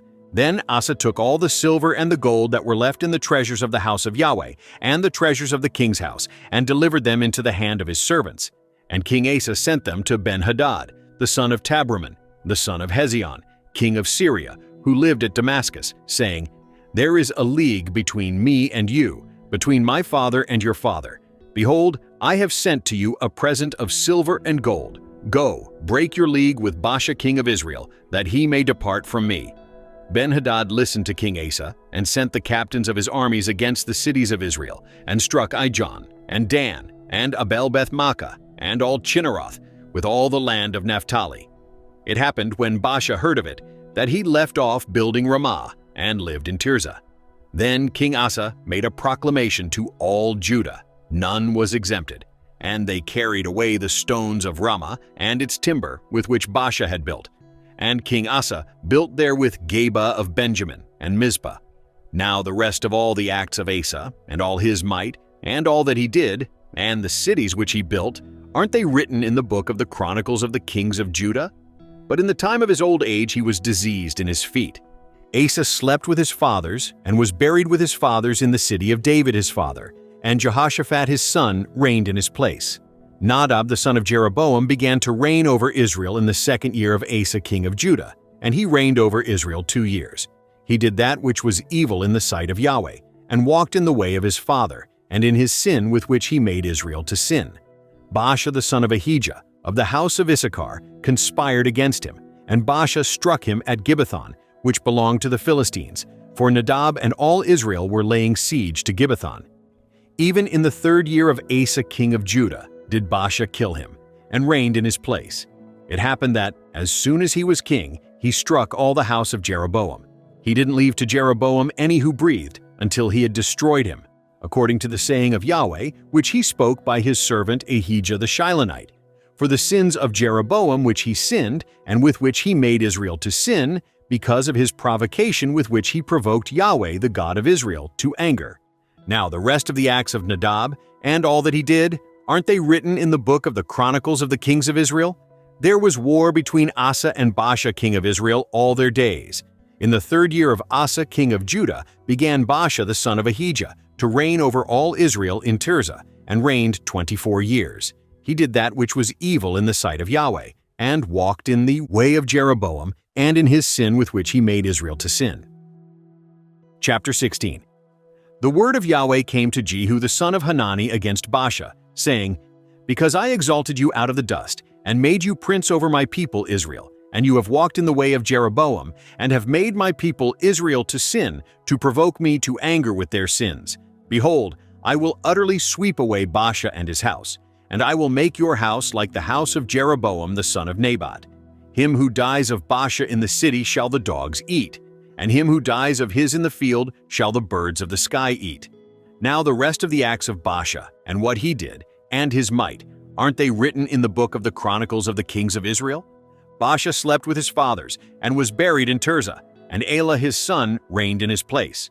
Moreover, by the prophet Jehu the son of Hanani came the word of Yahweh against Baasha, and against his house, both because of all the evil that he did in the sight of Yahweh, to provoke him to anger with the work of his hands, in being like the house of Jeroboam, and because he struck him. In the 26th year of Asa, king of Judah, began Elah the son of Baasha to reign over Israel in Tirzah, and reigned 2 years. His servant Zimri, captain of half his chariots, conspired against him. Now he was in Tirzah, drinking himself drunk in the house of Arza, who was over the household in Tirzah. And Zimri went in and struck him, and killed him, in the 27th year of Asa king of Judah, and reigned in his place. It happened when he began to reign, as soon as he sat on his throne, that he struck all the house of Baasha. He didn't leave him a single one who urinates on a wall, neither of his relatives nor of his friends. Thus Zimri destroyed all the house of Baasha, according to the word of Yahweh, which he spoke against Baasha by Jehu the prophet, for all the sins of Baasha and the sins of Elah his son, which they sinned, and with which they made Israel to sin, to provoke Yahweh, the God of Israel, to anger with their vanities. Now the rest of the acts of Elah, and all that he did, aren't they written in the book of the Chronicles of the Kings of Israel? In the 27th year of Asa, king of Judah, did Zimri reign 7 days in Tirzah. Now the people were encamped against Gibbethon, which belonged to the Philistines. The people who were encamped heard say, Zimri has conspired and has also struck the king. Therefore all Israel made Omri, the captain of the army, king over Israel that day in the camp. Omri went up from Gibbethon, and all Israel with him, and they besieged Tirzah. It happened when Zimri saw that the city was taken, that he went into the castle of the king's house, and burnt the king's house over him with fire, and died, for his sins which he sinned in doing that which was evil in the sight of Yahweh, in walking in the way of Jeroboam, and in his sin which he did, to make Israel to sin. Now the rest of the acts of Zimri, and his treason that he did, aren't they written in the book of the Chronicles of the Kings of Israel? Then were the people of Israel divided into 2 parts. Half of the people followed Tibni the son of Ginath, to make him king, and half followed Omri. But the people who followed Omri prevailed against the people who followed Tibni the son of Ginath. So Tibni died, and Omri reigned. In the 31st year of Asa, king of Judah, began Omri to reign over Israel, and reigned 12 years. 6 years reigned he in Tirzah. He bought the hill Samaria of Shemer for 2 talents of silver, and he built on the hill, and called the name of the city which he built, after the name of Shemer, the owner of the hill Samaria. Omri did that which was evil in the sight of Yahweh, and dealt wickedly above all who were before him. For he walked in all the way of Jeroboam the son of Naboth, and in his sins with which he made Israel to sin, to provoke Yahweh, the God of Israel, to anger with their vanities. Now the rest of the acts of Omri which he did, and his might that he showed, aren't they written in the book of the Chronicles of the Kings of Israel? So Omri slept with his fathers, and was buried in Samaria, and Ahab his son reigned in his place. In the 38th year of Asa, king of Judah, began Ahab the son of Omri to reign over Israel. And Ahab the son of Omri reigned over Israel in Samaria 22 years. Ahab the son of Omri did that which was evil in the sight of Yahweh above all that were before him. It happened, as if it had been a light thing for him to walk in the sins of Jeroboam the son of Nebat, that he took as wife Jezebel the daughter of Ethbaal king of the Sidonians, and went and served Baal and worshipped him. He reared up an altar for Baal in the house of Baal, which he had built in Samaria.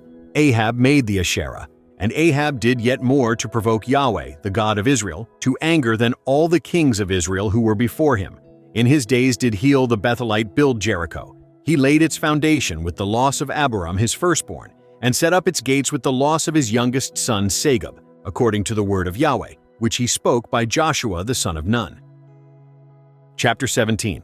Elijah the Tishbite, who was of the foreigners of Gilead, said to Ahab, As Yahweh, the God of Israel, lives, before whom I stand, there shall not be dew nor rain these years, but according to my word. The word of Yahweh came to him, saying, Get you hence, and turn you eastward, and hide yourself by the brook Cherith, that is before the Jordan. It shall be that you shall drink of the brook, and I have commanded the ravens to feed you there. So he went and did according to the word of Yahweh, for he went and lived by the brook Cherith, that is before the Jordan. The ravens brought him bread and flesh in the morning, and bread and flesh in the evening, and he drank of the brook. It happened after a while that the brook dried up, because there was no rain in the land.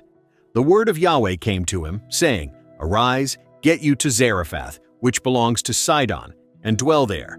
Behold, I have commanded a widow there to sustain you.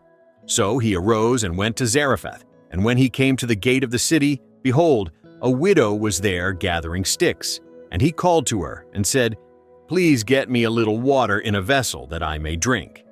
As she was going to get it, he called to her and said, Please bring me a morsel of bread in your hand. She said, As Yahweh your God lives, I don't have a cake, but a handful of meal in the jar, and a little oil in the jar. And behold, I am gathering 2 sticks, that I may go in and bake it for me and my son, that we may eat it and die. Elijah said to her, Don't be afraid. Go and do as you have said, But make me of it a little cake first, and bring it forth to me, and afterward make for you and for your son. For thus says Yahweh, the God of Israel, the jar of meal shall not empty, neither shall the jar of oil fail, until the day that Yahweh sends rain on the earth. She went and did according to the saying of Elijah, and she and he and her house ate many days. The jar of meal didn't empty, neither did the jar of oil fail according to the word of Yahweh, which he spoke by Elijah. It happened after these things, that the son of the woman, the mistress of the house, fell sick, and his sickness was so sore that there was no breath left in him. She said to Elijah, "What have I to do with you, you man of God? You have come to me to bring my sin to memory and to kill my son." He said to her, "Give me your son." He took him out of her bosom and carried him up into the chamber where he abode and laid him on his own bed. He cried to Yahweh and said, "Yahweh my God, have you also brought evil on the widow with whom I sojourn by killing her son?" He stretched himself on the child 3 times and cried to Yahweh and said, "Yahweh my God, please let this child's soul come into him again." Yahweh listened to the voice of Elijah, and the soul of the child came into him again, and he revived. Elijah took the child and brought him down out of the chamber into the house and delivered him to his mother. And Elijah said, "Behold, your son lives." The woman said to Elijah, "Now I know that you are a man of God, and that the word of Yahweh in your mouth is truth." Chapter 18. It happened after many days that the word of Yahweh came to Elijah in the 3rd year, saying, "Go, show yourself to Ahab, and I will send rain on the earth." Elijah went to show himself to Ahab. The famine was sore in Samaria. Ahab called Obadiah, who was over the household. Now Obadiah feared Yahweh greatly, for it was so when Jezebel cut off the prophets of Yahweh that Obadiah took 100 prophets and hid them by 50 in a cave and fed them with bread and water. Ahab said to Obadiah, "Go through the land to all the springs of water and to all the brooks. Peradventure we may find grass and save the horses and mules alive, that we not lose all the animals." So they divided the land between them to pass throughout it. Ahab went one way by himself, and Obadiah went another way by himself. As Obadiah was in the way, behold, Elijah met him, and he knew him, and fell on his face, and said, "Is it you, my lord Elijah?" He answered him, "It is I. Go, tell your lord, behold, Elijah is here." He said, "Wherein have I sinned, that you would deliver your servant into the hand of Ahab to kill me? As Yahweh your God lives, there is no nation or kingdom where my Lord has not sent to seek you." And when they said, "He is not here," he took an oath of the kingdom and nation that they didn't find you. Now you say, "Go, tell your Lord, behold, Elijah is here." It will happen, as soon as I am gone from you, that the Spirit of Yahweh will carry you, I don't know where. And so, when I come and tell Ahab, and he can't find you, he will kill me. But I, your servant, fear Yahweh from my youth. Wasn't it told my Lord what I did when Jezebel killed the prophets of Yahweh? How I hid 100 men of Yahweh's prophets by 50 in a cave and fed them with bread and water? Now you say, "Go, tell your Lord, behold, Elijah is here, and he will kill me." Elijah said, "As Yahweh of armies lives, before whom I stand, I will surely show myself to him today." So Obadiah went to meet Ahab and told him, and Ahab went to meet Elijah. It happened when Ahab saw Elijah that Ahab said to him, "Is it you, you troubler of Israel?" He answered, "I have not troubled Israel, but you and your father's house, in that you have forsaken the commandments of Yahweh, and you have followed the Baals. Now therefore send and gather to me all Israel to Mount Carmel, and the prophets of Baal 450, and the prophets of the Asherah 400, who eat at Jezebel's table." So Ahab sent to all the children of Israel and gathered the prophets together to Mount Carmel. Elijah came near to all the people and said, "How long will you waver between the 2 sides? If Yahweh is God, follow him, but if Baal, then follow him." The people answered him not a word. Then Elijah said to the people, "I, even I only, am left a prophet of Yahweh, but Baal's prophets are 450 men. Let them therefore give us 2 bulls, and let them choose 1 bull for themselves, and cut it in pieces, and lay it on the wood, and put no fire under. And I will dress the other bull, and lay it on the wood, and put no fire under. You call on the name of your God, and I will call on the name of Yahweh, and the God who answers by fire, let him be God." All the people answered, "It is well said." Elijah said to the prophets of Baal, "Choose one bull for yourselves and dress it first, for you are many, and call on the name of your God, but put no fire under it." They took the bull which was given them, and they dressed it, and called on the name of Baal from morning even until noon, saying, "Baal, hear us!" But there was no voice, nor any who answered. They leaped about the altar which was made. It happened at noon that Elijah mocked them and said, "Cry aloud, for he is a god. Either he is musing, or he is gone aside, or he is on a journey, or peradventure he sleeps and must be awakened." They cried aloud and cut themselves after their manner with knives and lances until the blood gushed out on them. It was so, when midday was past, that they prophesied until the time of the offering of the evening offering. But there was neither voice, nor any to answer, nor any who regarded. Elijah said to all the people, "Come near to me," and all the people came near to him. He repaired the altar of Yahweh that was thrown down. Elijah took 12 stones, according to the number of the tribes of the sons of Jacob, to whom the word of Yahweh came, saying, "Israel shall be your name." With the stones he built an altar in the name of Yahweh, and he made a trench about the altar, as great as would contain 2 measures of seed. He put the wood in order and cut the bull in pieces and laid it on the wood. He said, "Fill 4 jars with water and pour it on the burnt offering and on the wood." He said, "Do it the second time." And they did it the second time. He said, "Do it the third time." And they did it the third time. The water ran around the altar, and he filled the trench also with water.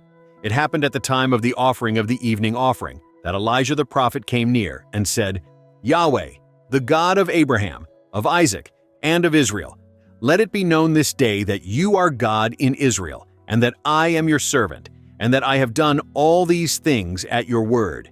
Hear me, Yahweh, hear me, that this people may know that you, Yahweh, are God, and that you have turned their heart back again."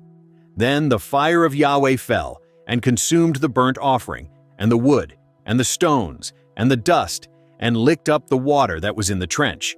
When all the people saw it, they fell on their faces, and they said, "Yahweh, he is God. Yahweh, he is God." And Elijah said to them, "Take the prophets of Baal. Don't let one of them escape." They took them, and Elijah brought them down to the brook Kishon and killed them there. Elijah said to Ahab, "Get you up, eat and drink, for there is the sound of abundance of rain." So Ahab went up to eat and to drink. Elijah went up to the top of Carmel, and he bowed himself down on the earth and put his face between his knees. He said to his servant, "Go up now, look toward the sea." He went up and looked and said, "There is nothing." He said, "Go again 7 times." It happened at the 7th time that he said, "Behold, a small cloud like a man's hand is rising out of the sea." He said, "Go up, tell Ahab, make ready your chariot and get you down, that the rain not stop you." It happened in a little while that the sky grew black with clouds and wind, and there was a great rain. Ahab rode and went to Jezreel, and the hand of Yahweh was on Elijah, and he girded up his waist and ran before Ahab to the entrance of Jezreel. Chapter 19. Ahab told Jezebel all that Elijah had done, and how he had killed all the prophets with the sword. Then Jezebel sent a messenger to Elijah, saying, "So let the gods do to me, and more also, if I don't make your life as the life of one of them by tomorrow about this time." When he saw that, he arose and went for his life, and came to Beersheba, which belongs to Judah, and left his servant there. But he himself went a day's journey into the wilderness, and came and sat down under a juniper tree. And he requested for himself that he might die, and said, "It is enough. Now, O Yahweh, take away my life, for I am not better than my fathers." He lay down and slept under a juniper tree, and behold, an angel touched him, and said to him, "Arise and eat." He looked, and behold, there was at his head a cake baked on the coals and a jar of water. He ate and drank, and laid him down again. The angel of Yahweh came again the 2nd time, and touched him, and said, "Arise and eat, because the journey is too great for you." He arose and ate and drank, and went in the strength of that food 40 days and 40 nights to Horeb, the mount of God. He came there to a cave and lodged there. And behold, the word of Yahweh came to him, and he said to him, "What are you doing here, Elijah?" He said, "I have been very jealous for Yahweh, the God of armies, for the children of Israel have forsaken your covenant, thrown down your altars, and slain your prophets with the sword. And I, even I only, am left, and they seek my life, to take it away." He said, "Go forth, and stand on the mountain before Yahweh." Behold, Yahweh passed by, and a great and strong wind tore the mountains, and broke in pieces the rocks before Yahweh. But Yahweh was not in the wind, and after the wind an earthquake. But Yahweh was not in the earthquake, and after the earthquake a fire. But Yahweh was not in the fire, and after the fire a still small voice. It was so, when Elijah heard it, that he wrapped his face in his mantle, and went out, and stood in the entrance of the cave. Behold, there came a voice to him, and said, "What are you doing here, Elijah?" He said, "I have been very jealous for Yahweh, the God of armies, for the children of Israel have forsaken your covenant, thrown down your altars, and slain your prophets with the sword. And I, even I only, am left, and they seek my life, to take it away." Yahweh said to him, "Go, return on your way to the wilderness of Damascus. And when you come, you shall anoint Hazael to be king over Syria. And you shall anoint Jehu the son of Nimshi to be king over Israel. And you shall anoint Elisha the son of Shaphat of Abel-Meholah to be prophet in your room. It shall happen that he who escapes from the sword of Hazael shall Jehu kill, and he who escapes from the sword of Jehu shall Elisha kill. Yet will I leave me 7,000 in Israel, all the knees which have not bowed to Baal, and every mouth which has not kissed him." So he departed there, and found Elisha the son of Shaphat, who was plowing with 12 yoke of oxen before him, and he with the 12th. And Elijah passed over to him, and cast his mantle on him. He left the oxen, and ran after Elijah, and said, "Let me, I pray you, kiss my father and my mother, and then I will follow you." He said to him, "Go back again, for what have I done to you?" He returned from following him, and took the yoke of oxen, and killed them, and boiled their flesh with the instruments of the oxen, and gave to the people, and they ate. Then he arose, and went after Elijah, and ministered to him. Chapter 20. Ben-Hadad, the king of Syria, gathered all his army together, and there were 32 kings with him, and horses, and chariots, and he went up and besieged Samaria, and fought against it. He sent messengers to Ahab, king of Israel, into the city, and said to him, "Thus says Ben-Hadad, your silver and your gold is mine. Your wives also and your children, even the best, are mine." The king of Israel answered, "It is according to your saying, my lord, O king. I am yours, and all that I have." The messengers came again, and said, "Thus speaks Ben-Hadad, saying, I sent indeed to you, saying, You shall deliver me your silver, and your gold, and your wives, and your children. But I will send my servants to you tomorrow about this time, and they shall search your house, and the houses of your servants, and it shall be, that whatever is pleasant in your eyes, they shall put it in their hand, and take it away." Then the king of Israel called all the elders of the land and said, "Please notice how this man seeks mischief. For he sent to me for my wives, and for my children, and for my silver, and for my gold. And I didn't deny him." All the elders and all the people said to him, "Don't you listen, neither consent." Therefore he said to the messengers of Ben-Hadad, "Tell my lord the king, all that you did send for to your servant at the first I will do, but this thing I may not do." The messengers departed and brought him word again. Ben-Hadad sent to him and said, "The gods do so to me, and more also, if the dust of Samaria shall suffice for handfuls for all the people who follow me." The king of Israel answered, "Tell him, don't let him who girds on his armor boast himself as he who puts it off." It happened when Ben-Hadad heard this message, as he was drinking, he and the kings in the pavilions, that he said to his servants, "Set yourselves in array." They set themselves in array against the city. Behold, a prophet came near to Ahab, king of Israel, and said, "Thus says Yahweh, have you seen all this great multitude? Behold, I will deliver it into your hand this day, and you shall know that I am Yahweh." Ahab said, "By whom?" He said, "Thus says Yahweh, by the young men of the princes of the provinces." Then he said, "Who shall begin the battle?" He answered, "You." Then he mustered the young men of the princes of the provinces, and they were 232. And after them he mustered all the people, even all the children of Israel, being 7,000. They went out at noon. But Ben-Hadad was drinking himself drunk in the pavilions, he and the kings, the 32 kings who helped him. The young men of the princes of the provinces went out first, and Ben-Hadad sent out, and they told him, saying, "There are men come out from Samaria." He said, "Whether they are come out for peace, take them alive, or whether they are come out for war, taken them alive." So these went out of the city, the young men of the princes of the provinces and the army which followed them. They killed everyone his man, and the Syrians fled, and Israel pursued them. And Ben-Hadad the king of Syria escaped on a horse with horsemen. The king of Israel went out and struck the horses and chariots and killed the Syrians with a great slaughter. The prophet came near to the king of Israel and said to him, "Go, strengthen yourself, and mark, and see what you do. For at the return of the year the king of Syria will come up against you." The servants of the king of Syria said to him, "Their God is a God of the hills, therefore they were stronger than we. But let us fight against them in the plain, and surely we shall be stronger than they.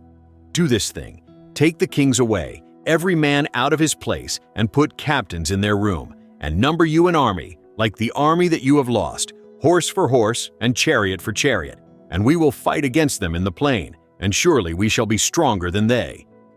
He listened to their voice, and did so. It happened at the return of the year that Ben-Hadad mustered the Syrians and went up to Aphek to fight against Israel. The children of Israel were mustered and were provisioned and went against them, and the children of Israel encamped before them like two little flocks of kids, but the Syrians filled the country. A man of God came near and spoke to the king of Israel and said, "Thus says Yahweh, because the Syrians have said, 'Yahweh is a God of the hills, but he is not a God of the valleys.' Therefore will I deliver all this great multitude into your hand, and you shall know that I am Yahweh." They encamped one over against the other 7 days. So it was that in the 7th day the battle was joined, and the children of Israel killed of the Syrians 100,000 footmen in one day. But the rest fled to Aphek, into the city, and the wall fell on 27,000 men who were left. Ben-Hadad fled and came into the city, into an inner chamber. His servants said to him, "See now, we have heard that the kings of the house of Israel are merciful kings.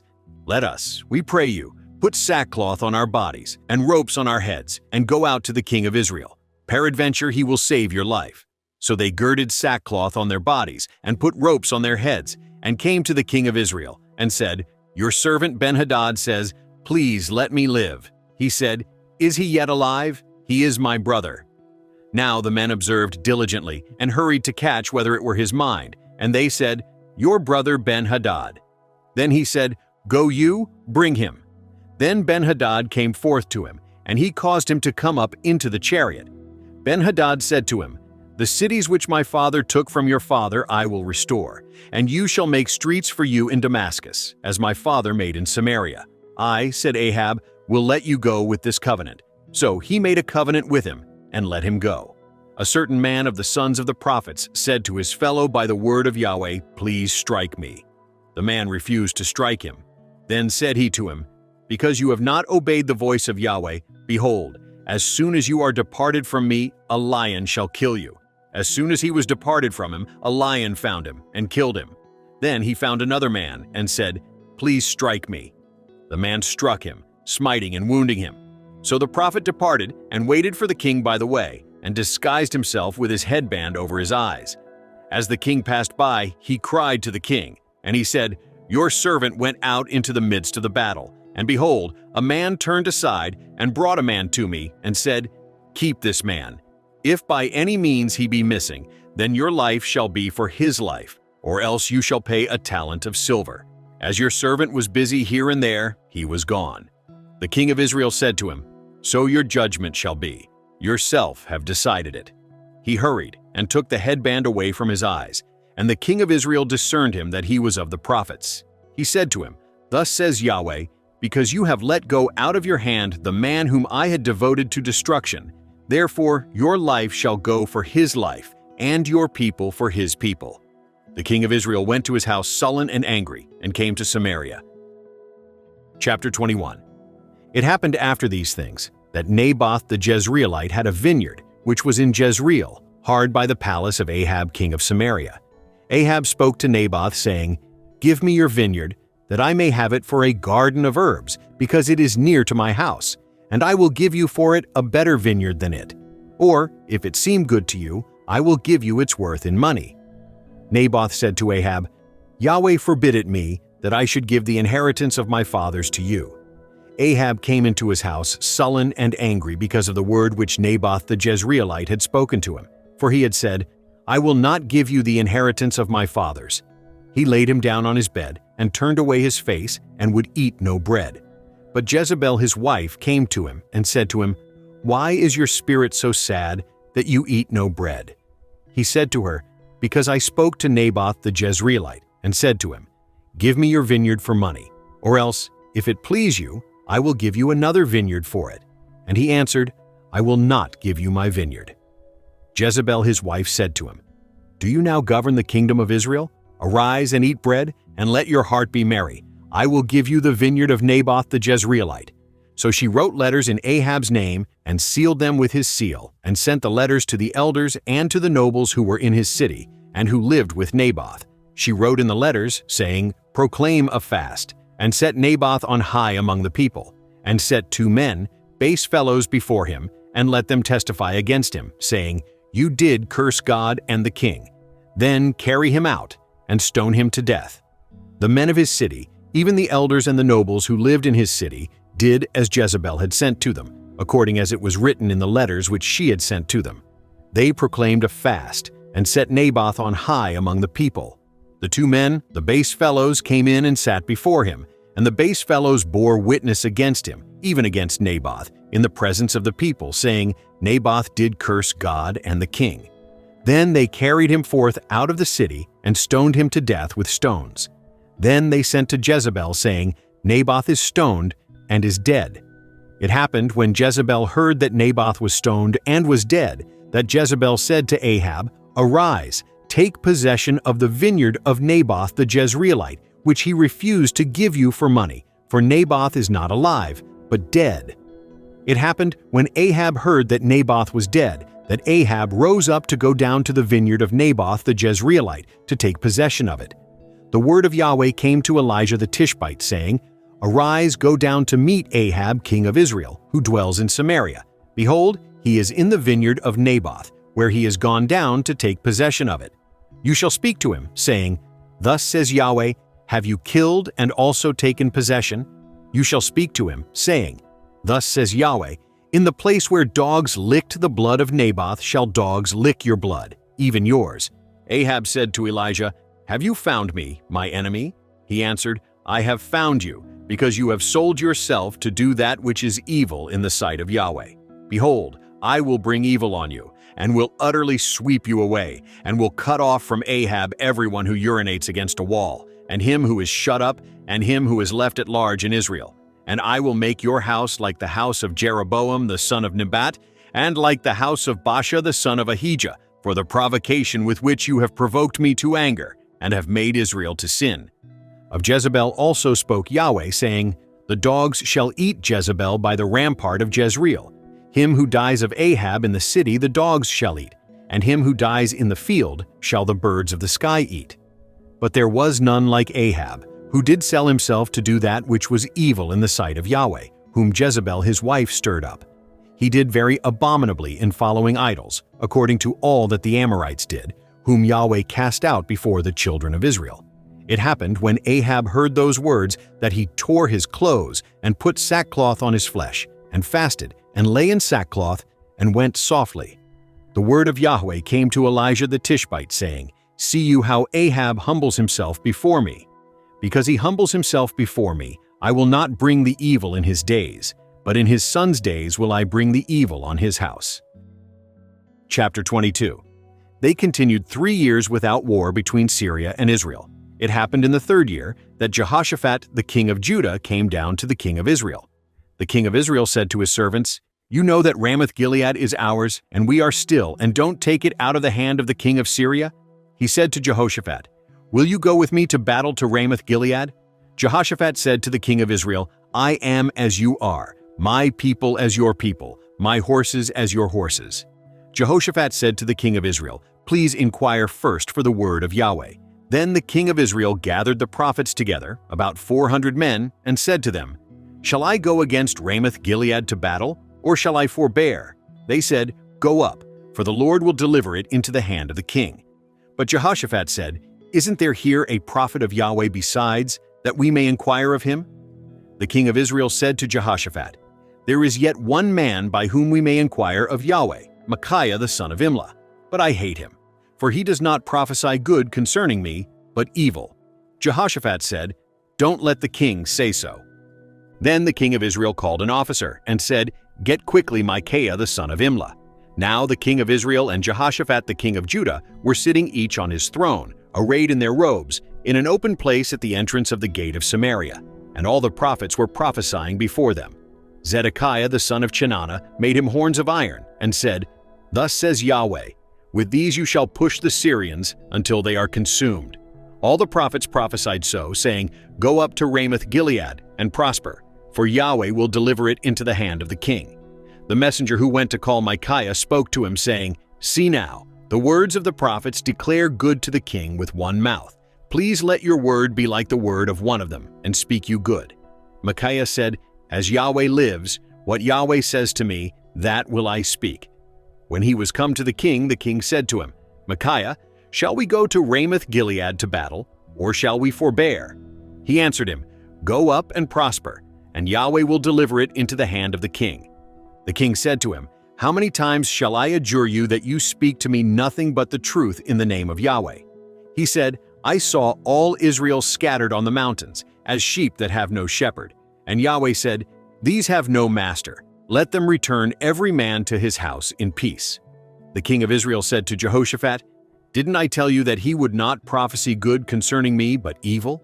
Micaiah said, "Therefore hear the word of Yahweh. I saw Yahweh sitting on his throne, and all the army of heaven standing by him on his right hand and on his left. Yahweh said, Who shall entice Ahab, that he may go up and fall at Ramoth-Gilead? One said on this manner, and another said on that manner. There came forth a spirit, and stood before Yahweh, and said, I will entice him. Yahweh said to him, How? He said, I will go forth, and will be a lying spirit in the mouth of all his prophets. He said, You shall entice him, and shall prevail also. Go forth, and do so. Now therefore, behold, Yahweh has put a lying spirit in the mouth of all these your prophets, and Yahweh has spoken evil concerning you." Then Zedekiah the son of Chenaanah came near, and struck Micaiah on the cheek, and said, Which way went the Spirit of Yahweh from me to speak to you? Micaiah said, Behold, you shall see on that day when you shall go into an inner chamber to hide yourself. The king of Israel said, Take Micaiah, and carry him back to Amon the governor of the city, and to Joash the king's son, and say, Thus says the king, Put this fellow in the prison, and feed him with bread of affliction and with water of affliction, until I come in peace. Micaiah said, If you return at all in peace, Yahweh has not spoken by me. He said, Hear, you peoples, all of you. So the king of Israel and Jehoshaphat the king of Judah went up to Ramoth-Gilead. The king of Israel said to Jehoshaphat, I will disguise myself and go into the battle, but put you on your robes. The king of Israel disguised himself and went into the battle. Now the king of Syria had commanded the 32 captains of his chariots, saying, Fight neither with small nor great, save only with the king of Israel. It happened when the captains of the chariots saw Jehoshaphat that they said, Surely it is the king of Israel. And they turned aside to fight against him. And Jehoshaphat cried out. It happened when the captains of the chariots saw that it was not the king of Israel, that they turned back from pursuing him. A certain man drew his bow at a venture, and struck the king of Israel between the joints of the armor. Therefore he said to the driver of his chariot, Turn your hand, and carry me out of the army, for I am severely wounded. The battle increased that day, and the king was stayed up in his chariot against the Syrians, and died at even, and the blood ran out of the wound into the bottom of the chariot. There went a cry throughout the army about the going down of the sun, saying, Every man to his city, and every man to his country. So the king died, and was brought to Samaria, and they buried the king in Samaria. They washed the chariot by the pool of Samaria, and the dogs licked up his blood. Now the prostitutes wash themselves there, according to the word of Yahweh which he spoke. Now the rest of the acts of Ahab, and all that he did, and the ivory house which he built, and all the cities that he built, Aren't they written in the book of the Chronicles of the Kings of Israel? So Ahab slept with his fathers, and Ahaziah his son reigned in his place. Jehoshaphat the son of Asa began to reign over Judah in the 4th year of Ahab king of Israel. Jehoshaphat was 35 years old when he began to reign, and he reigned 25 years in Jerusalem. His mother's name was Azubah, the daughter of Shili. He walked in all the way of Asa his father. He didn't turn aside from it, doing that which was right in the eyes of Yahweh. However, the high places were not taken away. The people still sacrificed and burnt incense in the high places. Jehoshaphat made peace with the king of Israel. Now the rest of the acts of Jehoshaphat, and his might that he showed, and how he warred, aren't they written in the book of the Chronicles of the Kings of Judah? The remnant of the Sodomites that remained in the days of his father Asa, he put away out of the land. There was no king in Edom, a deputy was king. Jehoshaphat made ships of Tarshish to go to Ophir for gold, but they didn't go, for the ships were broken at Ezion-Geber.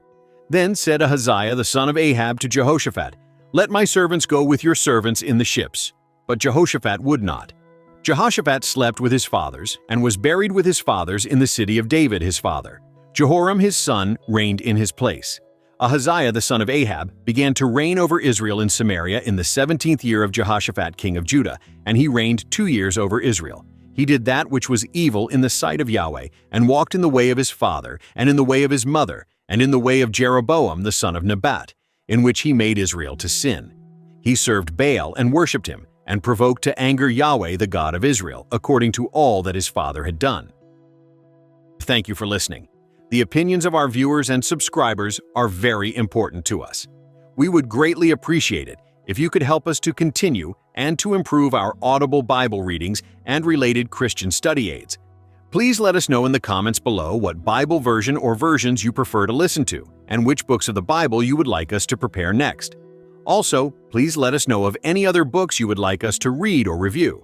You can also help us by liking this video, subscribing, commenting, and by checking out the links in the description below. Some are affiliate links that pay a small commission on qualifying purchases at no additional cost to the purchaser. Thanks again. Godspeed.